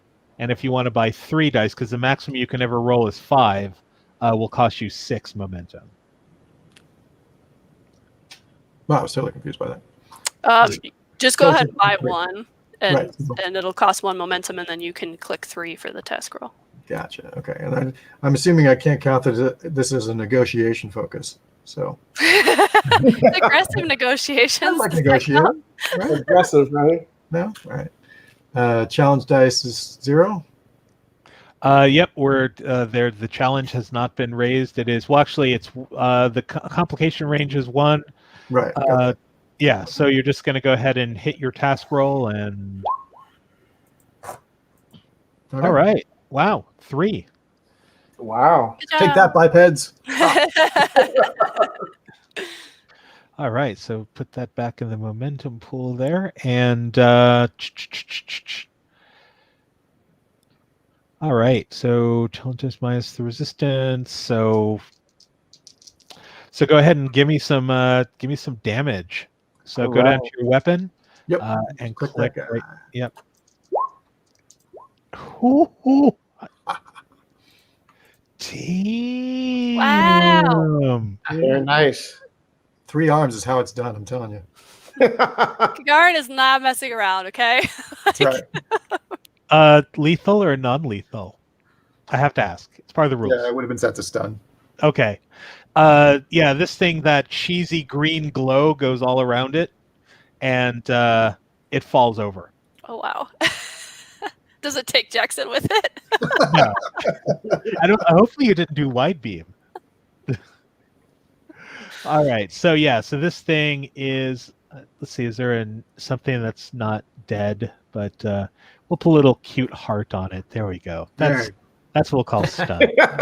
Little heart. Aw. All right. It's back to my side. However, both have gone. Yep. So this now goes.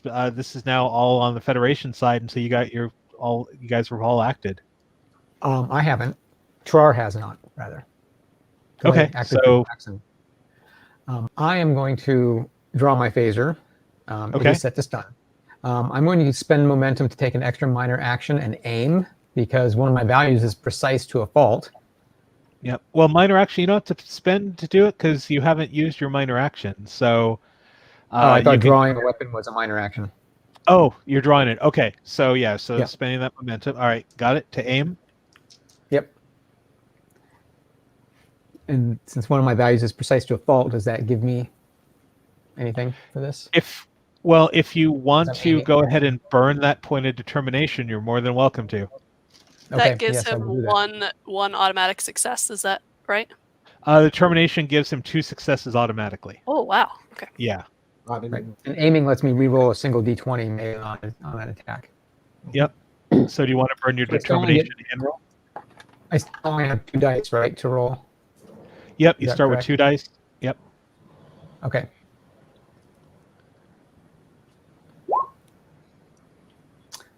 And I want to re-roll that 1. Okay. There. All right. So 2 successes. And are you burning your determination? Yes. Okay. Wow. All right. He's really into this. Yeah. So you guys are at Momentum City right now. So like in the rest of the scene, I don't know, climb up walls, do what do they call that thing where you bounce off walls and Parkour. Yeah, so Yeah, parkour yeah. on each scene. Whatever you want to do. So anyway, that's crazy amount of. So go ahead and give me some damage. Ooh, so that's 3 different. That's 3 different qualities, and yeah, you're stunned. I'm just gonna say, yeah, this thing is down. I can't even go into like how much this thing is down. So you get a little heart too. So yeah. So yeah, Trar just turns around and just like green glow. There's a Xeno for you to study, Commander. Yeah, a very interesting one, it looks like. Nice shot. Kelly, did you act during the combat or no? I did not. You guys all took care of it, so Right. good job. Okay. All right. So, yeah. So again, poor Finnegan is definitely in lots of little tiny pieces Wow. on the hull. Jackson is looking very shaken with this thing. Now it's stunned, but it's still breathing really heavily. Like its body looks like it's just trying to fight to get back to Yeah, consciousness. we need to bind them or something. And now that they're out in the open, what does your tricorders say? I mean, is it detecting these as life signs at this point, or what? Let's find out. Let's see what a detailed scan at close range to one of these is going to tell us. Do we have anything like zip ties or something that we can? Shouldn't security have something like that with them, or some kind of binders? Right? Yeah, I would think they've got handcuffy things. Yeah. So I would Speak take handcuffs. those, I love it. I would take those and bind our friend here. Yeah, both of them. Both of them. Okay. Yeah, I'm kind of thinking they're almost like zip ties, but futuristic looking. Right. Maybe they're silver. Exactly. That's how we know. They're like those All right. They're like those slap band things, except they're Right. Yeah. Okay, I'm gonna spin my character around and cover the other direction while you guys are scanning the thing. Okay. Reason plus sciences, please.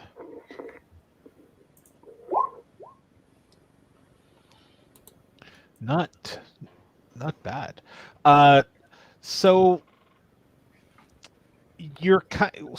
when you kind of looked at it and said, "Wow, it kind of looks like an amalgamation of various Earth animals," and that's what you're detecting. This is some sort of amalgamation of various Earth animals. It looks like possibly, and especially our Trill would kind of understand that. This thing was genetically created. Interesting. She'll pass that along immediately.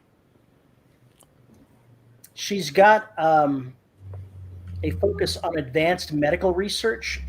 Would that help determine anything of how such a thing could be created, or any other information about its background? The one thing that kind of stands out as odd is that just looking, and you definitely have to take it back and dissect it and do a few other things, but the signature of the genetic makeup of this thing looks like really old 1990s technology. Gene splicing. How old school. Wow, I wonder why someone would want to splice together Earth animals like this. And where they would get the genetic material to do so. And how they ended up on a Vulcan vessel. Well, it's formidable. What are these Vulcans doing? So we still have people to rescue, and we still have a box to retrieve. Security officer, Zh'tahren, do you think your restraints will hold these while we continue on? We don't need to station anyone here to watch them. Well, I think I'll station my one security guard to. Maybe we should stun them a couple of more times, just to make sure.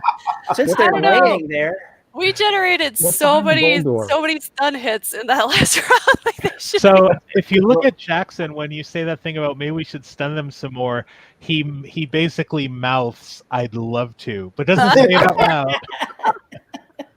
And we are not picking up additional life signs, right? So no, at least not in the vicinity. I'm sorry. So these are what we were picking up before. Yes. Okay. Okay, those are the. All right, then I'll have Jackson stay here and watch them. Has anyone? They move? They moved quick. But have we actually tried to communicate with them? I mean, just ask them questions. Maybe they speak. They're a little stunned right now, so they're not going to answer. Well, I mean, or search them. I mean, Well, I search mean, them definitely. I mean, I think remove their weapons because you said they have guns, they right? had weapons on them. That's right. So you know what? I take a moment to search them, look for anything on them besides their weapons. Anything. I mean, if they have weapons, they might have something else. A communicator or something else on them. They like I said, they have the weird looking outfits that just kind of look bizarre. Like I said, they just kind of look like Kevlar with various tubes. Desilu had to throw it together at the last minute, so Yeah. it doesn't make a lot of sense. But you notice that the weapons that they are carrying are Romulan disruptors. Oh, great. Lovely. Yep. Do they have melee weapons as well? Just they're their hands. The hands, they have these nasty claws. Right, one of those. Well, I definitely take the disruptors from them and pass those off to members of the. I'll take one. Of the waiting. Guess what's going on his wall? You definitely have the hands for it. I do. Be very careful with those disruptors. The equality is vicious 1. Oh, really? Well, I give one to Jackson. Okay. Yeah. And one to Aaron. There's no stun on this. Oops. There's kill and kill harder. Oh well. Okay. Did they have any other Romulan things like ale? No. There's no Romulan That's ale. where your priorities are. Okay. All right, so I guess we'll just leave Jackson here to watch them, and I'll take point in front of the away team and let's press on. Yep. We need to get into that room and find those people that need our help. Absolutely. Yeah. All right. So this is probably a good part to just take a break. I think so. We've kind of at this a couple hours. So why don't we go ahead and take a 10-minute break, and then we will come back. The one thing I will say is that just the way StreamYard works, go ahead and mute your mics, and I'll go ahead and put up basically an overlay, and then we can still see each other on screen. And once I see everyone back in about 10-15 minutes, I'll wave, and we can all wave, and we'll come back on. So everyone hang tight, and we'll see what happened with the Vulcans in a few minutes. Copy that. All right. All right.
billion stars, a lonely ship streaks along an endless path. It's the mammoth starship Enterprise.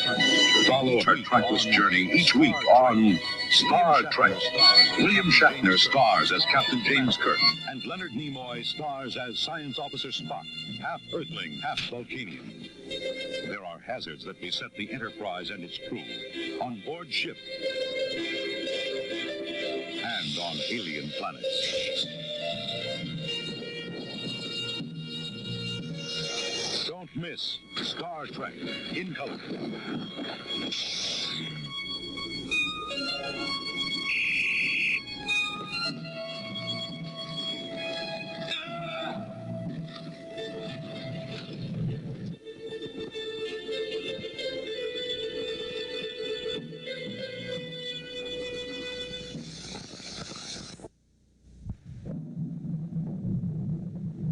Probing the unknown reaches of space. Star Trek, coming to Fridays this fall on NBC.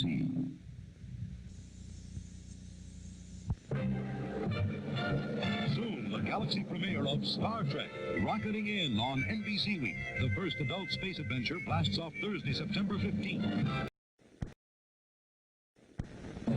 Enterprise log, Captain James Kirk commanding. We are leaving that vast cloud of stars and planets which we call our galaxy. The question, what is out there in the black void beyond? This is Captain Kirk of the USS Enterprise. Is there anyone on board? Is there anyone on board? Have you raised anyone, Lieutenant? Nothing, sir. It is an unmanned probe which seems to be carrying a warhead.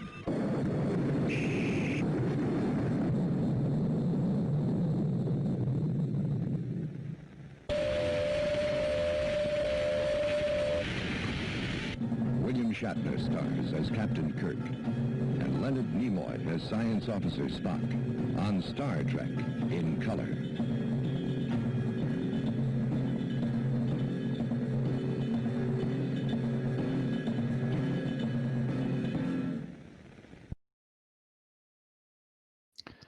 And we are back. So I think just always seeing a shirtless Leonard Nimoy before any action is just kind of, really gets the blood flowing there. So yeah, I don't know. I found those and I'm just kind of going, well, I really probably couldn't play previews from the newer stuff, but there's that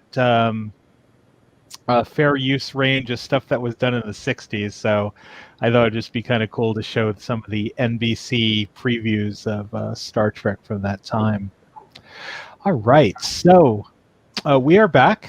So just to kind of recap for those of you, so as they approached the Vulcan ship and entered, they picked up some strange readings, and lo and behold, aboard the ship they were attacked. Poor red shirt Finnegan met his end to two weird gorilla jaguar hybrid creatures that kind of ripped him to shreds. However, the rest of the party, and if we even go by the positions of them on the screen, they shot behind their backs, which is even cooler. You're like, take that. But anyway, they managed to subdue the two creatures and tie them up. And Jackson, who I believe was now given a Romulan disruptor, whose smile is even bigger than it was earlier, is watching them as the crew moves forward to get to the bridge to find the surviving Vulcans. So I take it, well, I shouldn't go any further than that. You are heading to the bridge area, correct? Correct. We are going there to find the Vulcans in distress and the adamantium super secret box. So let me go ahead and move this magical thing over here in roll 20 and kind of blow this up a bit. So you have managed to make your way down a few hallways. Luckily, no climbing through. I don't even know what the Vulcans would call a Jeffries tube, but you have entered the bridge. The bridge is very dark. There's some like emergency lighting that's going on, but it's even flickering on and off. So you're not getting much of a wide range of view of things. So I take it, are you going to look around, try to move your way forward, try to... Tricorder. Gonna take a scan. We Yeah, need I to was gonna know say, if there's any of the I need Jaguar to- creatures here, or where the Vulcans are, that kind of stuff. Yeah. All right, so why don't you go ahead and give me that tricorder roll again. And guys, you have 6 momentum. So, like I said, parkour while you're doing your tricorder. I thought the momentum went away between scenes. Theoretically, we're still in the same scene. Okay. Yeah. I'm going to. I can't think of anything really exciting to do while I'm doing the scanner. Sorry, I can't. Momentum. You're gonna hurtle like a console, so you're in better position. I definitely want to check out the consoles if we can see them, because there's faint lights. So let me go ahead and do a little bit more of a reveal here. So yeah, there is sort of a faint light. Ah, there we go. Oh, wait. Awkward. I think I detected something, Commander. No, but they look like they're dead. Yeah, they are dead. Okay. Interesting. Okay. I need to find an engineering console I can try to turn up the lights a bit Okay. and stabilize things. Yeah, down over in this direction here. Actually, no, that's Helm. So, yeah, you can definitely go to like one of the consoles back here to get that going. I want to check the helm and see if I can find out where this vessel was headed, and get any kind of hint as to what pulled it off course. Okay. So you can go ahead and check the. Come over. Yep, exactly over here. So. Tricorder reading. So why don't you go ahead and give me that tricorder reading? It should be on the screen. Oh, it would help if I looked at the screen. One success. 1 6. Well, yeah. I mean, it's not too horrible. So I'm just gonna go ahead and open everything up here. So there are 3 of the other creatures in the room. One is unconscious. That looks like it was trying to scratch its way into the door here. And there are 2 that are dead on the bridge. Does it look like they were shot? Does it look like they were... Well, I'm busy with the helm, so... Yeah, they're they're basically all crumpled in their various positions. Right. Go ahead. No, go ahead, Commander. I was gonna say, Lieutenant Nala, do we have a read on where the Vulcan life signs are? Scanning now, Commander. I'm going to guess behind that door. I'm going to guess that too, but I'll wait for the GM to tell us. Yep. They're this away. What's going to be my question? That was gonna be your question. Yeah. Okay. So I'm gonna say that a couple of us need to try to get into that room. I'd like the helmsman to continue what he's doing. Yep. Engineer, what were you doing? Getting lights on? Yeah, I was going to try to stabilize the power systems. Okay, that's a good idea. Keep doing I that. could possibly unlock that door too. Ooh, see if you can do that for us. Yep. So you're heading over there. Let me bring up something here to reference for our helms person.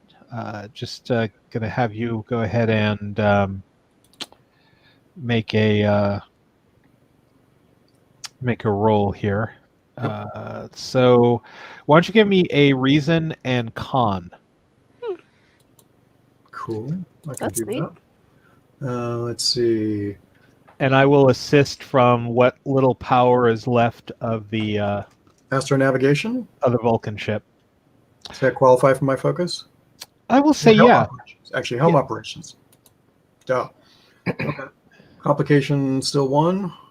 Yep. Okay. Task roll back down to 2. 2 successes. All right, and the Vulcan ship actually rolled a 1. Nice. So Vulcan ship is better than Federation. I don't know. Your ship is Just like, not that I don't anybody know. better, that's all. So that pretty much gives you 4 successes Wow. Awesome. Okay. over the 2. So again, you are still flush with tons of momentum. I'm not even going to look at it anymore because you have 6. So enjoy.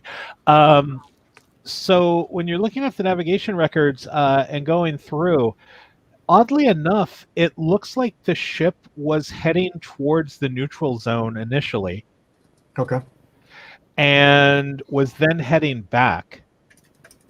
And ultimately and pretty much stops in this location. So so if you're looking for just like the course it was plotting, it was actually coming from, so the ship actually initiated in on Vulcan, basically traveled all the way, came to the neutral zone, stood there for a little bit, I would say at least like 2 or 3 hours, before it started to make its way back, and then this is where everything kind of stops. Okay. So Would it be possible to access the science logs to see if they performed any scans or got any readings on what attacked them? If you want to go ahead and make a roll on that, we're going to say that will be sciences, and we'll just kind of go with that same formula of reason. Commander, interesting. This ship actually was on its way back from the neutral zone when whatever happened. So, given that timeline, it sounds like they either picked something up or handed something off. Mm-hmm. And considering we know there is precious cargo aboard, that makes this quite interesting. I had 2 successes, so maybe something's in the science logs of scans done or something else. Maybe that'll tell us something. And is there a security station on this on the bridge? Yeah, there is. It's security station is up yonder. I will access that as well. All right. I'm using official Star Trek language, like yonder. All right, so you're heading up there. So as far as the science station goes, everything related to why they're out there is like redacted. You're basically, again, not getting information. Even like on the Vulcan ship itself, it's not too forthcoming as to what the mission logs were. But science-wise, what you actually are picking up, so if you're kind of checking the records, you're kind of seeing that there was a couple of things that happened aboard the ship. The computer systems went down. They had a reboot. So they did, so that it was real. That wasn't actually just a made-up excuse. Interesting. And they were doing a scan on the outside of the ship on 2 things. One, some sort of gravitational beam. So pulled them off course. Shows up. And then some sort of odd metal and an engine system that it's going to take you a little bit of time to try to climb through.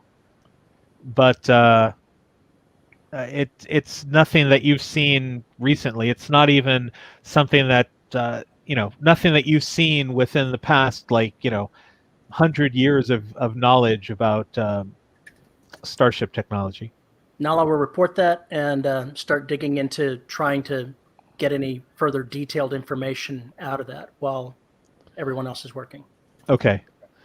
And why don't you give me a reason and security for our Andorian? A reason and security, awesome. And I wanted to use my investigative techniques to see if I can pull anything out of these security files. Okay, and that's one of your talents? The focus, yeah. It's a focus. Oh, it's a focus. Okay. So, yep. So why don't you go ahead and give me a roll, see if that focus comes into play. Okay. Nala, in that science log, is there any hint as to when the radiation showed up? I'll start checking that as well. All right. Okay, and I will actually go ahead and give the ship an assist, just to It likes us. do that as well. Yeah. All right, so that's going to give another success with the ship. All right, so that's going to give you 2. So what particularly are you looking for in the security logs? Well, I want to see if I can strip out any of those redactions. So kind of hack through that. Right. All right. Well, that's 2 successes. So let me see what I can kind of give you from that. Your commander, your communicator is chirping. My communicator is chirping. Your communicator is chirping. Is that a way of telling me there's a problem with my mic, or is my communicator in the game actually chirping? No, your communicator in the game is chirping. Okay, just checking. Just checking. Okay. Stop chirping, Kelly. That's funny. That was funny. All right. So my communicator is chirping, so I'm gonna flip it open. Say, Awesome. Commander Scott, here. Awesome. Yeah, it's just it's like hit my chest, open the thing. All right. Yes, you flip it open, and it is Valar sending you a message from ship to your communicator, and it's very fuzzy. And Valar's like, Commander, the computer seems problem. And then the communications go dead as if it were jammed. Valar was the Vulcan's Communications officer. That's our comms officer, yeah. Oh, that's our comms officer. It's Sorry, our comms we have a officer. Valar and a Vashar, I think, going in the game. Yeah, we got okay, one. that's our comms officer. Yep. Yeah. Which means that the Plato is experiencing the same things as this ship did. Excellent. Okay. Not the word I'd use. And All let right. me go ahead and give you information from the science hack, as it were. All right. So what you're kind of understanding, and it's kind of hard, it's like reading redacted paper. It's kind of like all the black lines, but in a cool space format. There's black lines there. Silver lines. Yeah.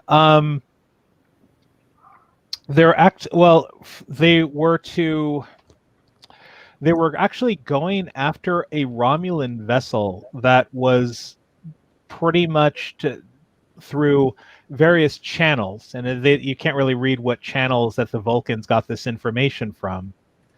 That the Romulans were attempting to retrieve something from an old derelict ship. And the Vulcans wanted it bad enough to go out and basically try to take it. What you get an idea is that they managed to take it because the Romulan ship, when they found it, was in pieces. Well, that sounds familiar. Mm-hmm. So the Romulans were going after something. The Vulcans got wind of it and went after it. Is that right? Mm-hmm. And they were planning on trying to do, it's the Vashar, so it was probably all some sort of like secret, they probably had Orion spies and everything else all involved in this, just let your imagination run wild. But ultimately, they were expecting to go out and try to have to steal this from the Romulans, and when they found the Romulan ship, it was destroyed.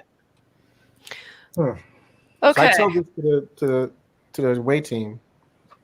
Commander, it looks like from deciphering this redacted material that the Vashar figured out that the Romulans were going after something, and they went after them as well. Something Vulcan, obviously. And I just tell them what happened. I just tell them the deal. We definitely don't want to end up like it looks like these other 2 ships now that have gone through this process. And I'm starting to wonder if maybe this cargo is the problem itself that they are handling, but we have our orders. So before we get into that door, can I try to communicate back with the ship? Like, can I use, I don't know, my Starfleet protocol knowledge of communication techniques or something to try to communicate? Because I'm worried about the Plato. Gotcha. Well, you can definitely try to you could try to break through the jamming. Yeah, let's do that. All right. So it's going to be control and engineering. Okay, hang on. Right. Is there any way to help with that? Yeah, can we have somebody assist me on that? I'm happy to assist. Yeah, I should assist. I'm the engineer. Okay, so you can go ahead and use that same combination. You only get one die to add, and see if you manage to get any successes out of that. And remember, you have lots of momentum. Yeah, definitely use the momentum. Yeah, let's. I'm gonna buy an extra die. So we've got. All So right. I've got 3. He's got 1. Complication range 1. Yes. Okay. I don't know if I don't think Starfleet protocols actually applies here, so I don't think I have a focus. Okay. Hans, you're helping it, right? Yes. You can only have one person assist, right? Yep. Yes. Yeah. Okay. So. Can I use momentum to buy an extra die on an assist? No, I don't think. Okay. I can buy more than 1 if you want me to buy an additional 1. Yeah, you can buy more than one. Yeah. How bad do we want to be able to talk to the Plato? Pretty darn bad. Okay, so I'm going to spend 3 momentum and buy 2 die, so that gives me 4, and you 1, so we're rolling 5, which is the max, right? So what I'm this? Oh, oops. All right. So that's for before you actually roll, Commander. Mhm. This is where I am going to be a jerk, and I'm going to go ahead and spend 2 threat. And so I'm going to keep threat manually because this is all right. So I have 10. Let me just get these here. 6, 7, 8, 9, 10. I'm going to spend 2 of my threat to add a complication, basically to raise the difficulty. To throw in, we're going to call this complication Vulcan technology. So while you're all like really cool at doing stuff, you don't really understand how this Vulcan ship works. So I'm just going to throw up that difficulty to 2, which isn't going to be mind-boggling, but I want to spend some threat. Okay, that doesn't increase the complication range, though, just the difficulty? I don't believe it actually raises the... No, I don't think it raises the complication range at all. So difficulty 2, I'm rolling 4 dice here. Oh. Oh my god! Ouch! Wow! Really? Wow! Really? Did she fall off the console? She tripped and took a header over the console. That darn Vulcan technology, I'm telling you. This ship is cursed, you guys. We need to get off it right now. It's the button to communicate and the lights go If on. we can just tow the pieces back to the starbase with our tractor beam. Oh my word. Okay. So yeah, there is some serious jamming going on. Yeah. For those that can't see what just happened, Kelly unfortunately rolled 4 zeros, guys. 4-0. 4. Actually, here I'll show it just to. This is so crazy. There we are, all in its glory. That's crazy. I've never seen that. Nope, I've never seen that either. It's the first. Congratulations. Gotta be good at something, right? All right. So what are you guys doing? I can't get through to the Plato. We're gonna have to trust that they will keep the ship in one piece. We need to get through that door. So, Trar, can you open that for us? Yes, I will attempt to do so. While Char's doing that, is there a way that I can use the science console to maybe get a better reading of the radiation to give her a better chance of doing a do-over?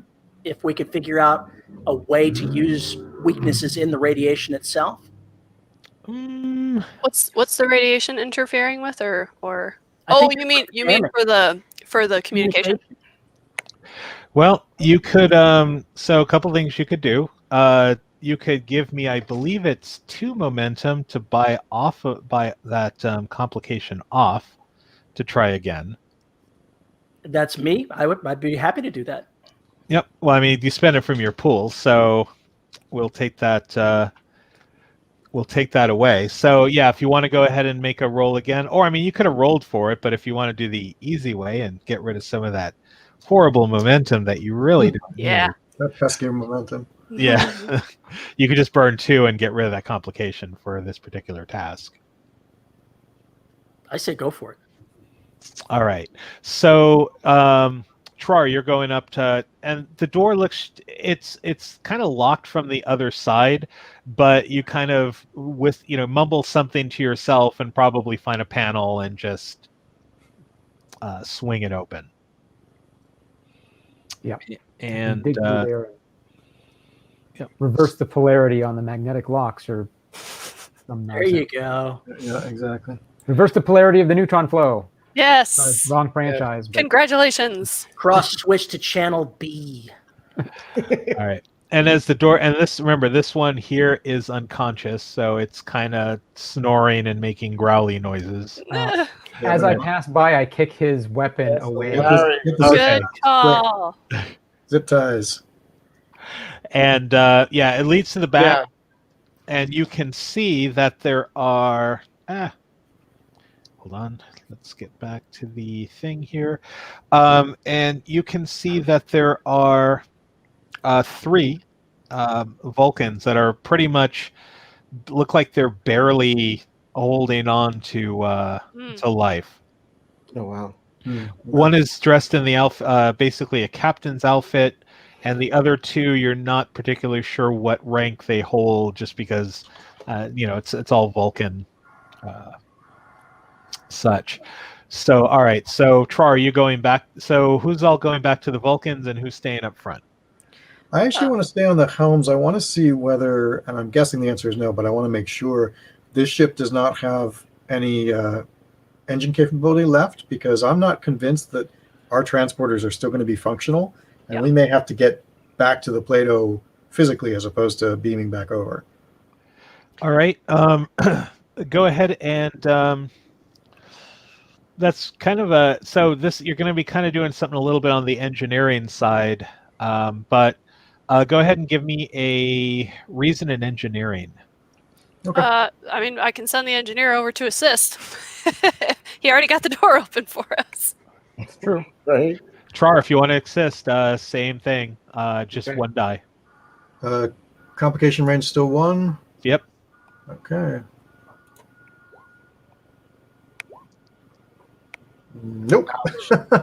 Ouch. Right. More zeros. Go with Kelly's. Oh my goodness. I swear this room is cursed. You did get 1 success. Well, you guys are awesome at combat, though. You guys are just Right. like Not so good at ship operations. We're good. Under the bridge.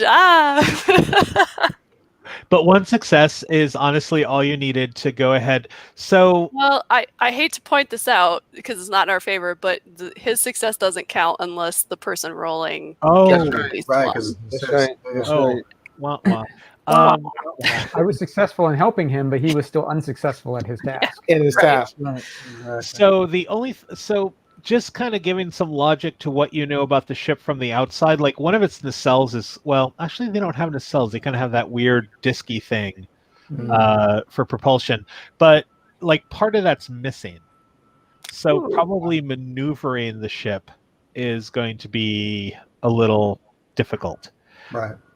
So I'm not saying impossible, but if you guys are going with the trend of your rolls, What could possibly go wrong? Do they still have maneuvering thrusters?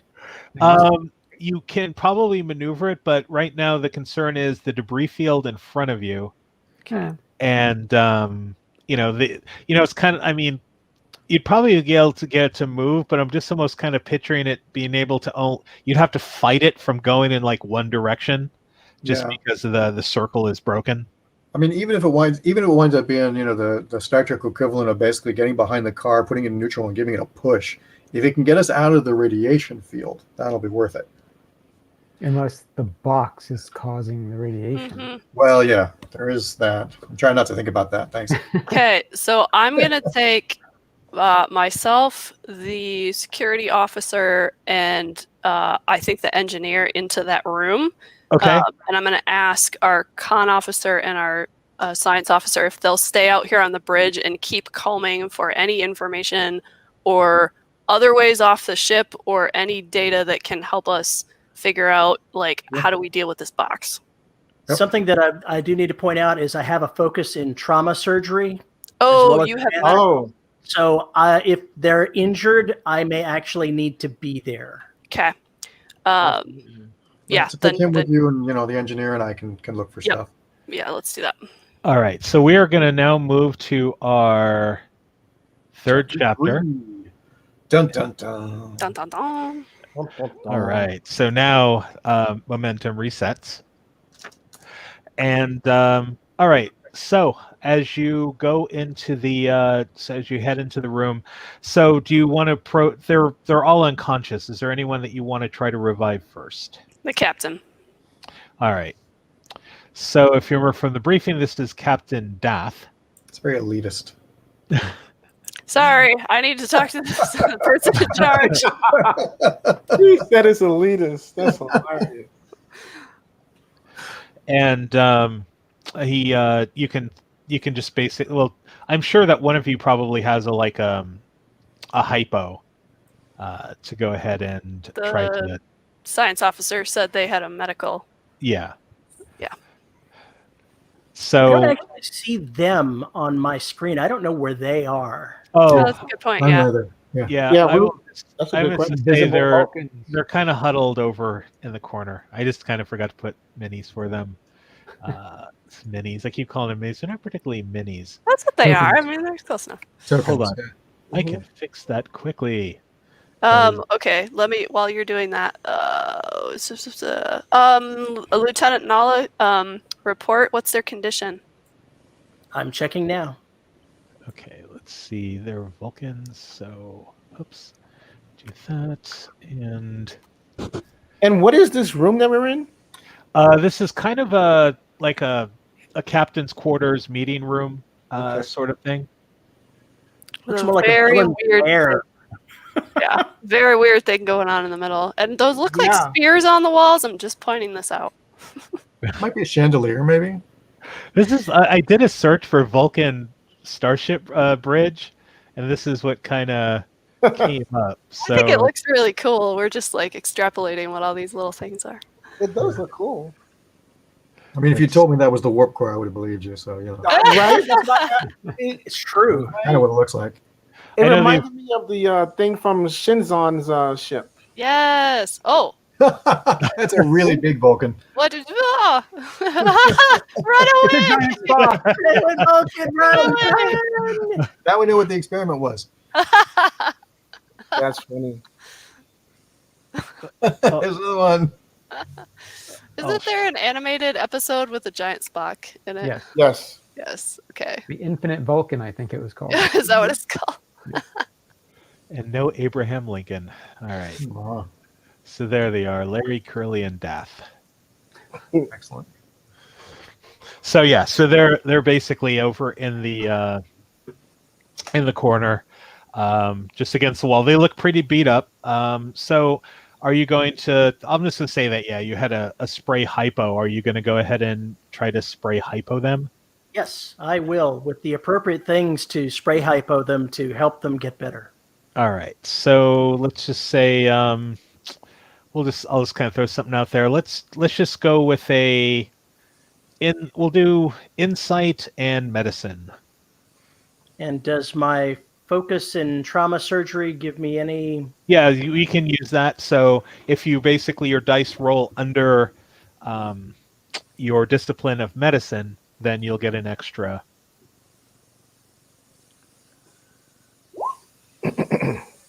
Yay! Oh wait, what was the difficulty? Oh, it was the discipline and the attribute. So 11 and 3. So that's going to. It was 14. No, I mean the difficulty. Like, how many successes did he need here? Oh, it's a spray hypo 1. Okay, cool. Yep. So we'll go ahead and bank that 1 momentum, and so you hit Captain Dath, and he immediately just starts to shake his head and come to, and he looks up, and as soon as he sees you, he kind of scoots back up against the wall. You're okay, Captain. You're okay. Captain, my name is Commander Corey Scott of the Federation starship Plato, and we're here to assist you. Can you tell us what's going on here? He says, I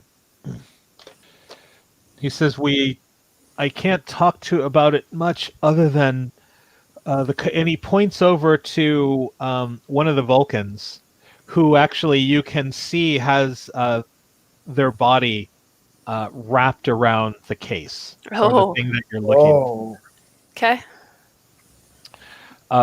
He says, we can't talk about it much, but Spalak has the cargo that we need to transport, and our science officer Jafos, who he points over to, we all took terrible injuries. We had to fight them off on the bridge. Luckily, we're able to take down two. One was trying to claw its way through the door, and we're able to basically beat on it with our hands. He says it almost like he said, "Oh, we had to like take garbage with our hands." It was like this look of disgust that he had to touch something on his face. And he says, "Yes, we had a bit on hit it with what we had." With he goes, "Our security officer hit it across the face with the box, and it took it down."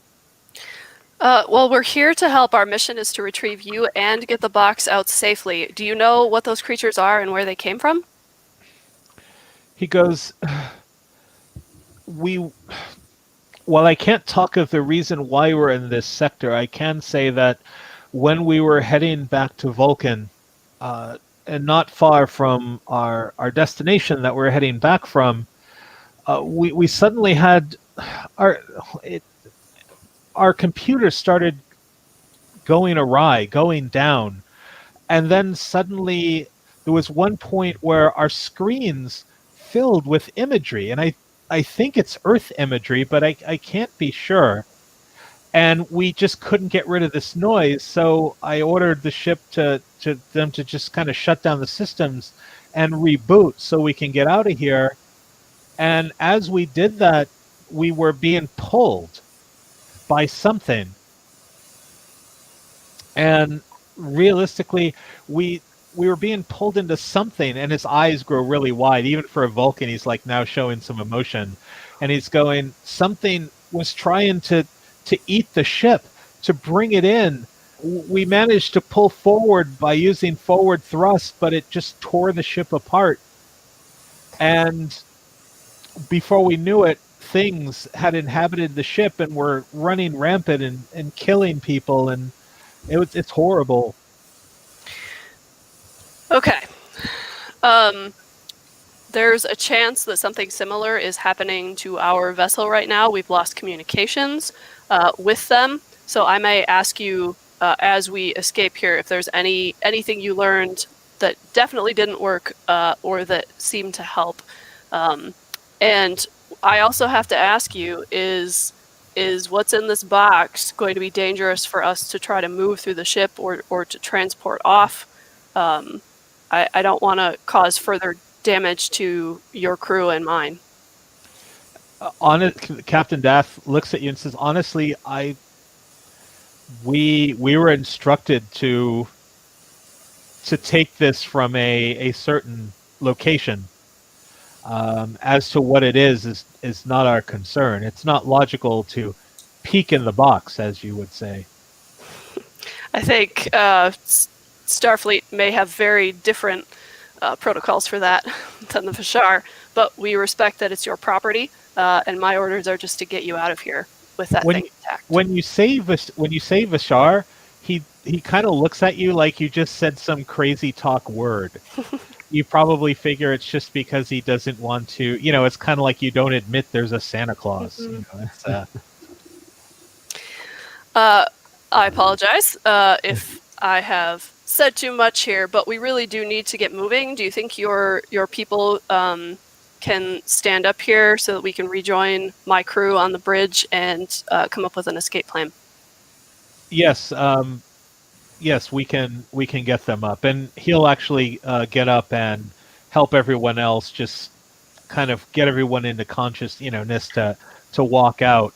The security officer, the Vulcan security officer, is like wakes up and immediately basically clutches the box, and he's not pretty much he's like holding it for dear life. That's the most affectionate you're ever going to see one of these Vulcanians be. All right, so who do I have in here with me? My security officer. Would you assist in helping get this box back out to the bridge area, unless you think it's unwise to move it? I don't see where we have any other choice, Commander, unless the Vulcans want to tell us what's in the box. It sounds like they don't know, and so unless we intend to open it here and now, which was not part of our orders, although I must admit I'm curious. I think I should scan it. Yeah, we could scan it. Make sure it's not the source of the radiation. Make sure it's not a source of some sort of spatial disturbance or. All right, Officer Nala. Or an entity.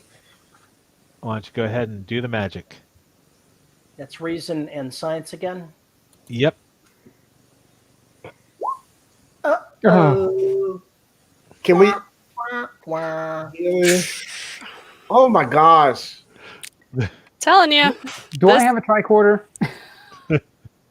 Yes, everybody should have a tricorder. I'm going to try. Okay. You should use some momentum since we have so much. Yeah. Do we have any left? Well, you have one because We there's have one at this 16. point. Yeah. I'm still back on the bridge, so. Okay. What am I rolling again? Yeah. Reason and science. And Reason if you want to burn this nice, beautiful momentum, you can add an extra die. I'm going to burn momentum. Burn the momentum. Use it. Okay. There we go. All right. Good job. Much better. All right. So, oddly enough, what's in the box is dated technology and human brain tissue. Holy what? That's awkward. Okay. Is this an android? Like, crap. I mean, you said dated technology? Mm-hmm. Yep, we're talking microchips and boards and other Stone knives and bear skins. And brain tissue. And brain tissue. Like possibly around the same era as these creatures. Right. Well, unlikely to be the source of radiation. Didn't something happen in Earth's 1990s? Wasn't that the period of their eugenics wars? Yeah. That was 2020. Was it? We don't talk about that year, okay? Right. We don't talk about that year. We don't talk about right. That yeah. Yeah, What year was that? Tell me about that in Starfleet Academy. What star date was that? Because the early 90s were basically like between 90 and 94 was the eugenics wars. Yeah. And a lot of them were either overthrown, killed, or exiled. Yeah. Okay. And some wound up missing. Are we reading a life sign like a brainwave pattern, or is it just like residual tissue, or can we not tell? With that roll, no, it's the brainwave. There is brain activity. Oh my god. There's something alive in this box. That's really awkward. That's disturbing. It's Okay. Walt Disney. It's Disney. Yeah. So, like, I'm going to turn to the Vulcans and say, we have a life form of some kind in this box. Captain, do you think we should open this or leave it be? I don't love the idea of something in a box here, but we also don't know if it's, malicious. At this point, I think it's only logical to open the box, and if this has been causing trouble.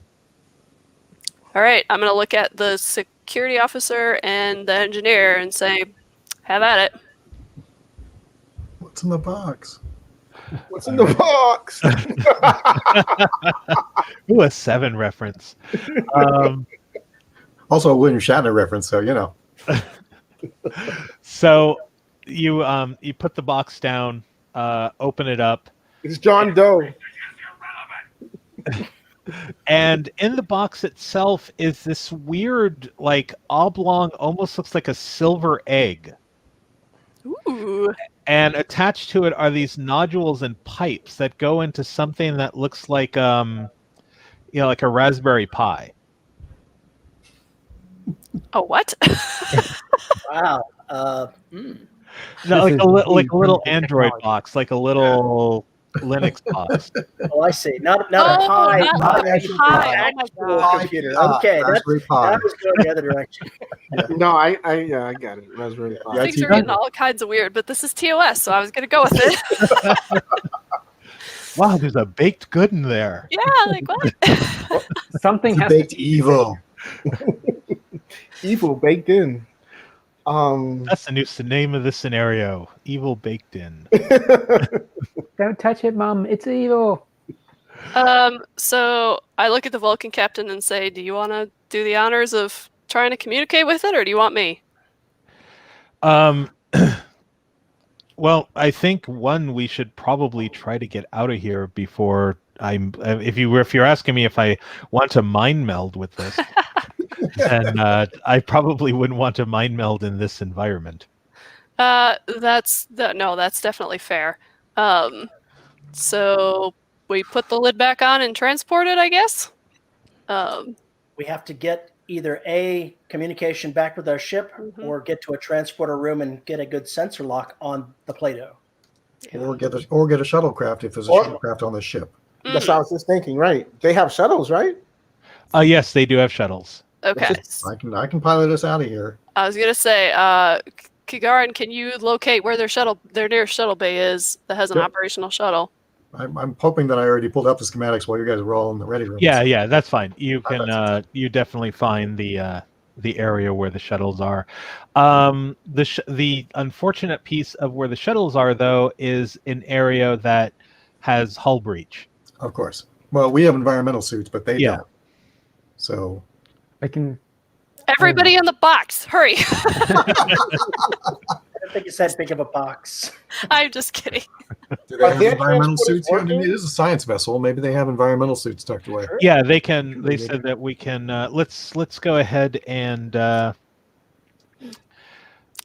If we had more momentum, we could create an advantage of being able to use the, find suits. I don't know.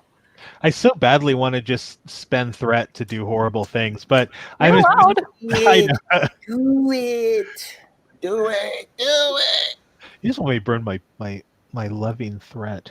Actually, I will burn to threat and basically say also the area where the shuttles is where logically they would probably keep their environmental suits. Mm-hmm. True. Well, that's fine because those of us with environmental suits can go through and grab them. Right. Oh, I If they're see. actually not in the debris field, they could be expelled from the ship itself. Let's hope not. So, to any of my crew who did scans, are there more of these? Would you call them jagrillas, and or other of these, life forms still loose aboard? There were a lot of them. There were more than the two that we ran into, so there are. I just don't know how many. I can't. Yeah, remember. you've scans picked up. There's at least about 5 more, but the one thing is that you probably figure they can't survive in vacuum, so they're not going to be in the area that you're going to. Right. Okay. Just the So way it's just- it is. Getting there. Yeah. All right. I say we disembark. Yep. Head for the shuttle bay. I right. get on my communicator and call Jackson, right? Yep. Yeah. Oh, Jackson, we left him in the You hall. can't leave Jackson. He's fine. See, but I wanted to have that scene where after this is all over and you guys like ride off into the sunset, that it cuts back at the end of the credits and there's Jackson standing there, waiting, looking at his space. You're watch. taking a really long time. Oh. All right, yeah. I'll tell him to come meet us on the bridge. We're gonna get out of here a different way. Should I dispatch these monsters, sir? Or ma'am, sir? Dispatch? No, just leave them, Jackson. I mean, Wow. He really wants to use that disruptor. Wow. We need to let him You blast. trained him so something. well. I see that. A little too well. Gosh. A little too well. Ed Jackson will be on his way. Okay. All right. So yeah, we'll just move this over to and we'll go back to our pretty faces here. And so you'll make it over to the shuttle bay without a problem. Jackson will meet you. He said he pretty much said that they didn't even go to consciousness. They were just kind of rocking back and forth and gurring and doing all that fun stuff. So so now the challenge in front of you is, well, pretty easy in a sense. You just need to go out and get the environmental suits for the Vulcans. However, the shuttle bay is open to space and depressurized and all that fun stuff that goes along with walking out into space. That's also where the shuttles are. So how do you want to approach this? Because as soon as you open that door from a pressurized area to an unpressurized area, it's going to cause some fun. There's an airlock between the shuttle bay and the rest of the ship because there are times when the shuttle bay has to be decompressed. Yeah. So no, you will have that cushion, but it's a matter of once you go out to grab them.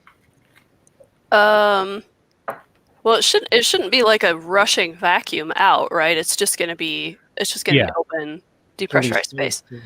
So I would say two of us need to go retrieve those and bring them back.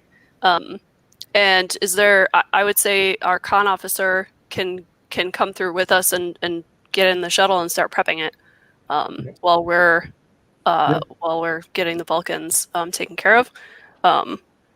So who wants to help me go retrieve environmental suits? I'll go. How far of a distance is it from the door to where the environmental suits are? It's not far. I would have to say that if you were it's maybe like if you were on a regular sized city block, it would be maybe going to the end of the block. So whatever the size. Are there any kind of handholds along the way or anything like that? No, it's all open. Okay. All open. And the shuttlecraft, I assume, is sort of sitting out in the middle of the docking bay. So. Yep. So. I'm sorry. Could the shuttle line up with the decompression door? So the interior. Have to go for the suits. We could just get the shuttle and then fly it back, and then line it up, open it up, have them. I don't think you're going to be able to lock the shuttle bay door to or a vacuum seal, right? But could we extend the shuttle shields enough to create kind of like a soft, like a corridor? Maybe an overlap. Yeah, might work. Yeah, you can. That I will definitely allow. That sounds awesome. Yeah. Okay. I am though going to raise the complication range on that, just because that can definitally. Let's hope we don't get all zeros. If we do, this is like I don't even know how to articulate it. You do not have any momentum to burn at this point. However, actually, wait. Did you? No, because your roll on the last one was just a 1, so it wasn't all that great. We can still spend determination. I had to bank one in the medicine. I banked 1. Yeah, so each of you have a determination who haven't spent it. If you have a value that basically fits into this, and also I'd be happy to take threat to give you those extra dice. So well, I'm an engineer at heart, and I know about Starship power systems, so I'm sure I can. All right, so figure out who's gonna do this roll. It is definitely going. I want to say that this is going to be because you're just doing something daring. So I'm going to say this is going to be daring and engineering. I also have a talent in bold engineering. Okay. What does that let you do? I have a talent in bold. What does bold engineering allow you to do? I don't. It doesn't let me click and read it. So. The spreadsheet it says bold. You can choose a single discipline. Whenever you attempt a task with that discipline, you can buy 1 or more d20s by adding to threat. You may reroll a single d20. You may also select. That's what it does. So you get to re-roll one. Okay. If you bought one, right?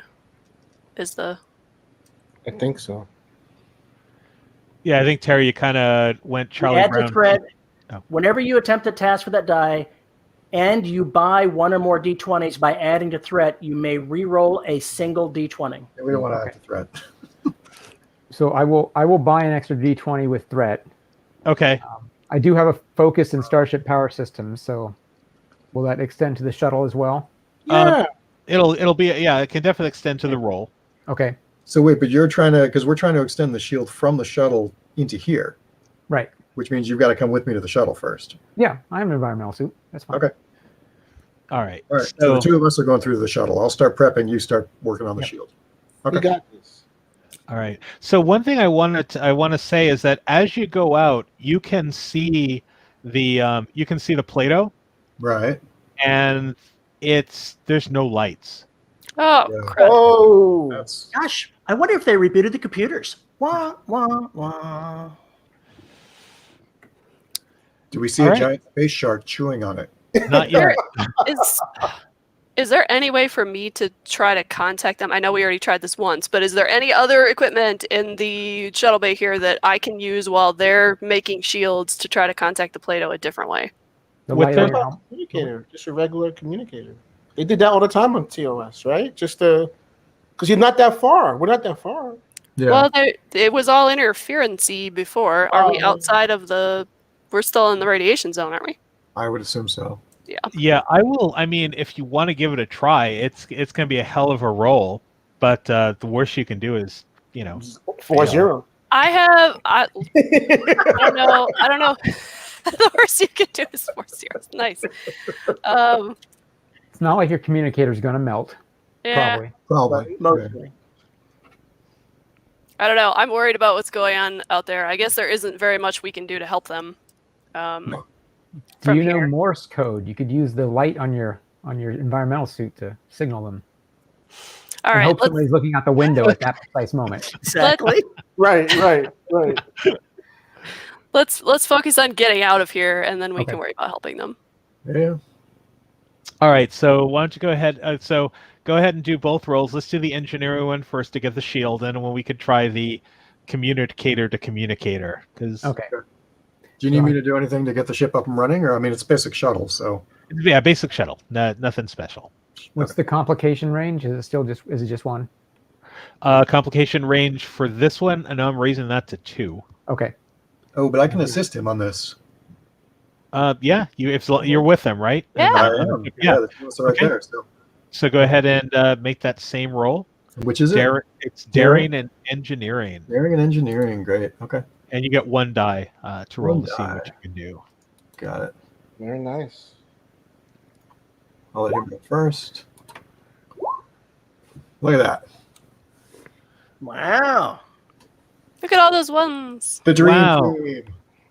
And so you now bank 2 more momentum. So you have that going, and you kind of mess with it, and you're able to basically create a tunnel. Nice. Good deal. All right, All so right. let's see if the commander can go ahead and use the flip phone and try to. Meanwhile, popping open the shuttle door, I'm like, all right, Pile in. come on, bipeds, let's go. You losers. Okay. What is the setup for Toggle this switch and roll? I are waiting. and I'm what's the difficulty? I'm gonna say it's insight because you're trying to figure out how to best use this communicator, and I'm gonna say probably going to be. Con or security, whatever better for you. We're gonna go with con. All right. And what's the difficulty? Difficulty on this is going to be high. It's going to be a 2, and complication range is also going to be 2. Complication range. We just got how much momentum? 2 momentum. Okay, I'm gonna spend 1 to do an additional die. Okay. Wow, there you go. Hey, we got through the Nice. ship, you guys. All right. So it's definitely that flip open, that you kind of move whatever that little knob or little button on the thing to get it going. But you do manage to get Valar, who is just captain. It's or not captain, commander.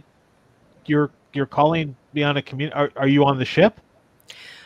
Yes, we are on the Vulcan ship. We have found the 3 people to rescue. We have the box. Give me a status report on what's happening on the Plato. our computer system started going wild and started projecting this odd thing on every screen. We eventually just had to reboot to kill the noise. Okay, you already rebooted the computer? It's in the process. Get out now. Yeah. Kill the reboot, okay? Even if that leaves us with the computer partially down, we need to not complete that reboot process because what's happening to the Plato is very similar to what happened here. Commander, I'll just to kind of fill you in. Oddly enough, the things that we're showing were kind of interesting.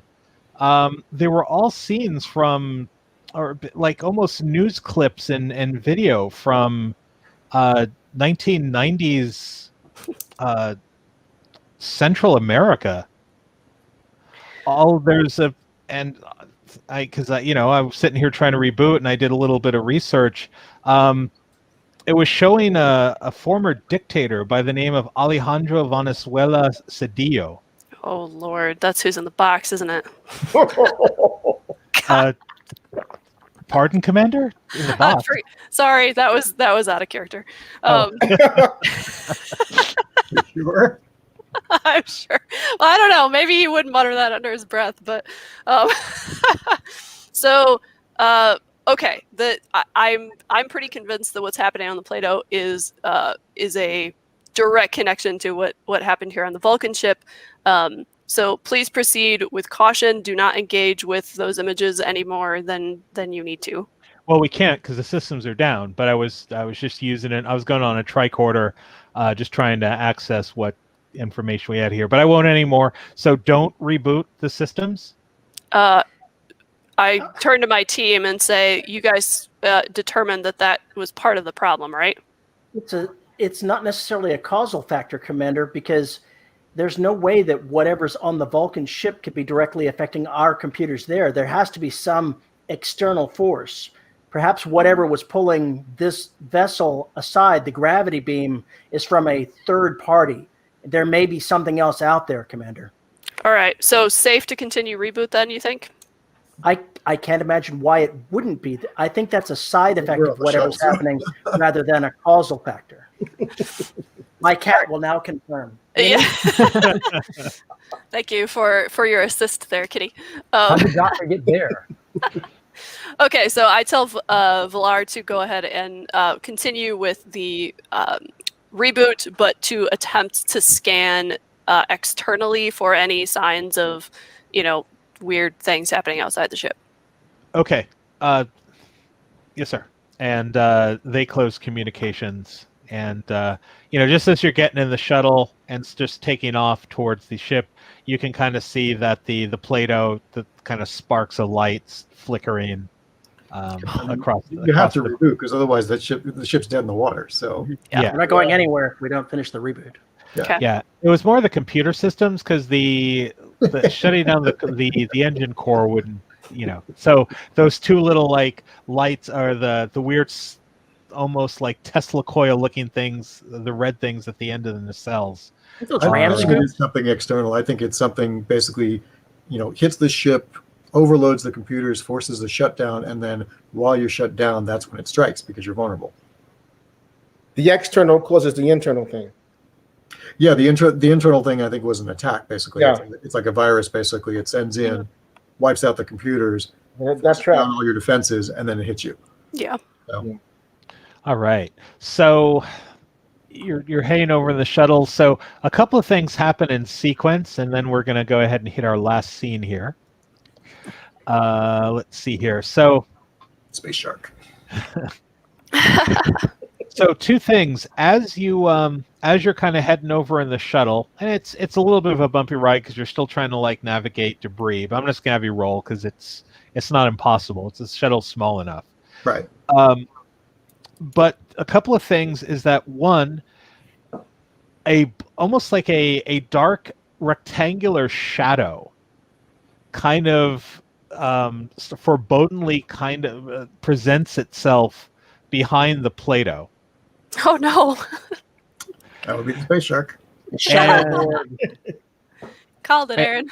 And two is you get a communication from Valar, who says, "Commander, we seem to be in some sort of gravitational beam."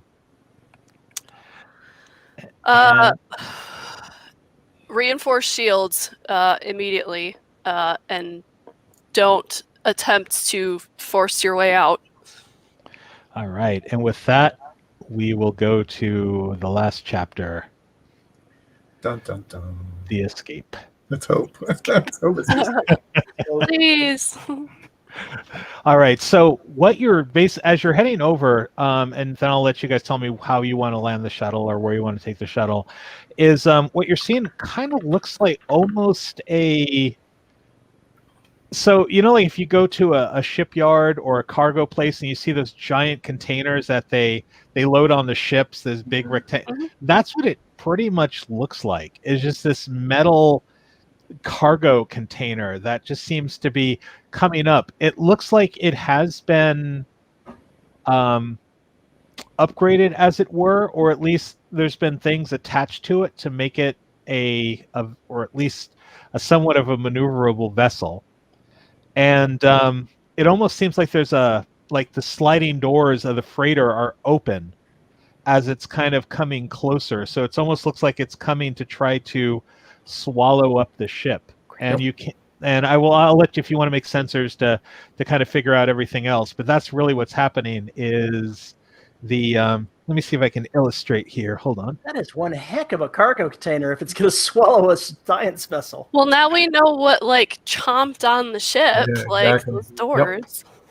So, Commander, my suggestion would be we need to, rather than docking with the Plato, which isn't going to help us any, we need to get into that ship and cut whatever that tractor beam is, because we're not going to get out of there otherwise. I feel like I'm 12 here, but That's awesome. What is it? Oh, it's a ship. Nice. so it's a Miranda class, right? And then you have Dun dun dun dun dun dun dun dun dun dun. there's my special effect for the day. So does that love it. rectangle? Does that look like a cutout of something larger, and we just see the rectangle, or is the rectangle the entirety of the thing? The rectangle is the entirety of the thing enclosing on it, but you can see that within the rectangle is like a darker spot as it's coming towards the Plato. And can we use the shuttle's scanners to try to get more detail out of this? Maybe that help us? Absolutely. Then let's see that. Do we have any momentum to add to this? This seems kind of important. Actually, this is a new scene. Oh, new scene. That's No, right. man. Add to Right. threat. I don't know how much threat do you have? Currently, I have 1, 2, 3, 4, 5. So I have 6 threat because I burned a bunch of it Okay. over So So I just make the regular roll here for this. what is the difficulty? Is it 2? The difficulty for this one is going to be, well, right now there's really nothing. So there's nothing affecting you here. So there's no radiation or anything like that. Right. So this is going to be a standard sensor sweep. Okay. Going with reason and sciences. Unfortunately, the sensor of the shuttle isn't the greatest, so you won't get the assist from that. But maybe our engineer can assist. Yeah. Maybe. Yep. Boost those sensors, engineer. I will attempt to do so. All right, I'm rolling. Oh, nice. Wow, there you go. All right, so 3 successes, and that's going to give you actually that's a 0 task, so that's going to give you 3 momentum All right. to go into this, which you're going to need. So so anyway, yeah. So as you pick up the sensors, is that this thing has there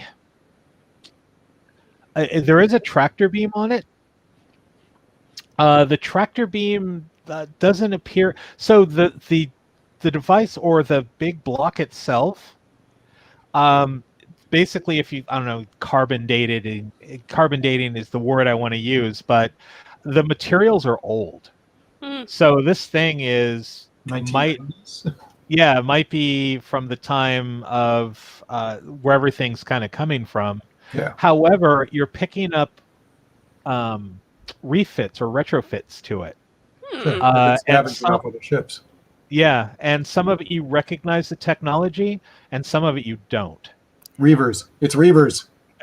Yeah. So, Any So- life forms? Actually, you're picking up hundreds of those jagrillas as you. okay, maybe we Oh, don't. Really? oh. With the roll you made, they seem to be in sort of stasis because their heartbeats are slow. Okay. All right. They're being held in reserve. All right.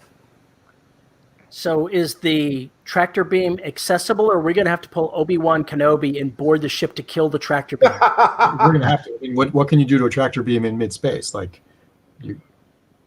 I don't know if you could shoot the emitters from the outside, but aside from that, What you're picking up, the emitters are coming from within it. Yeah. Okay. So, like I said, the things are open and it's pulling it in.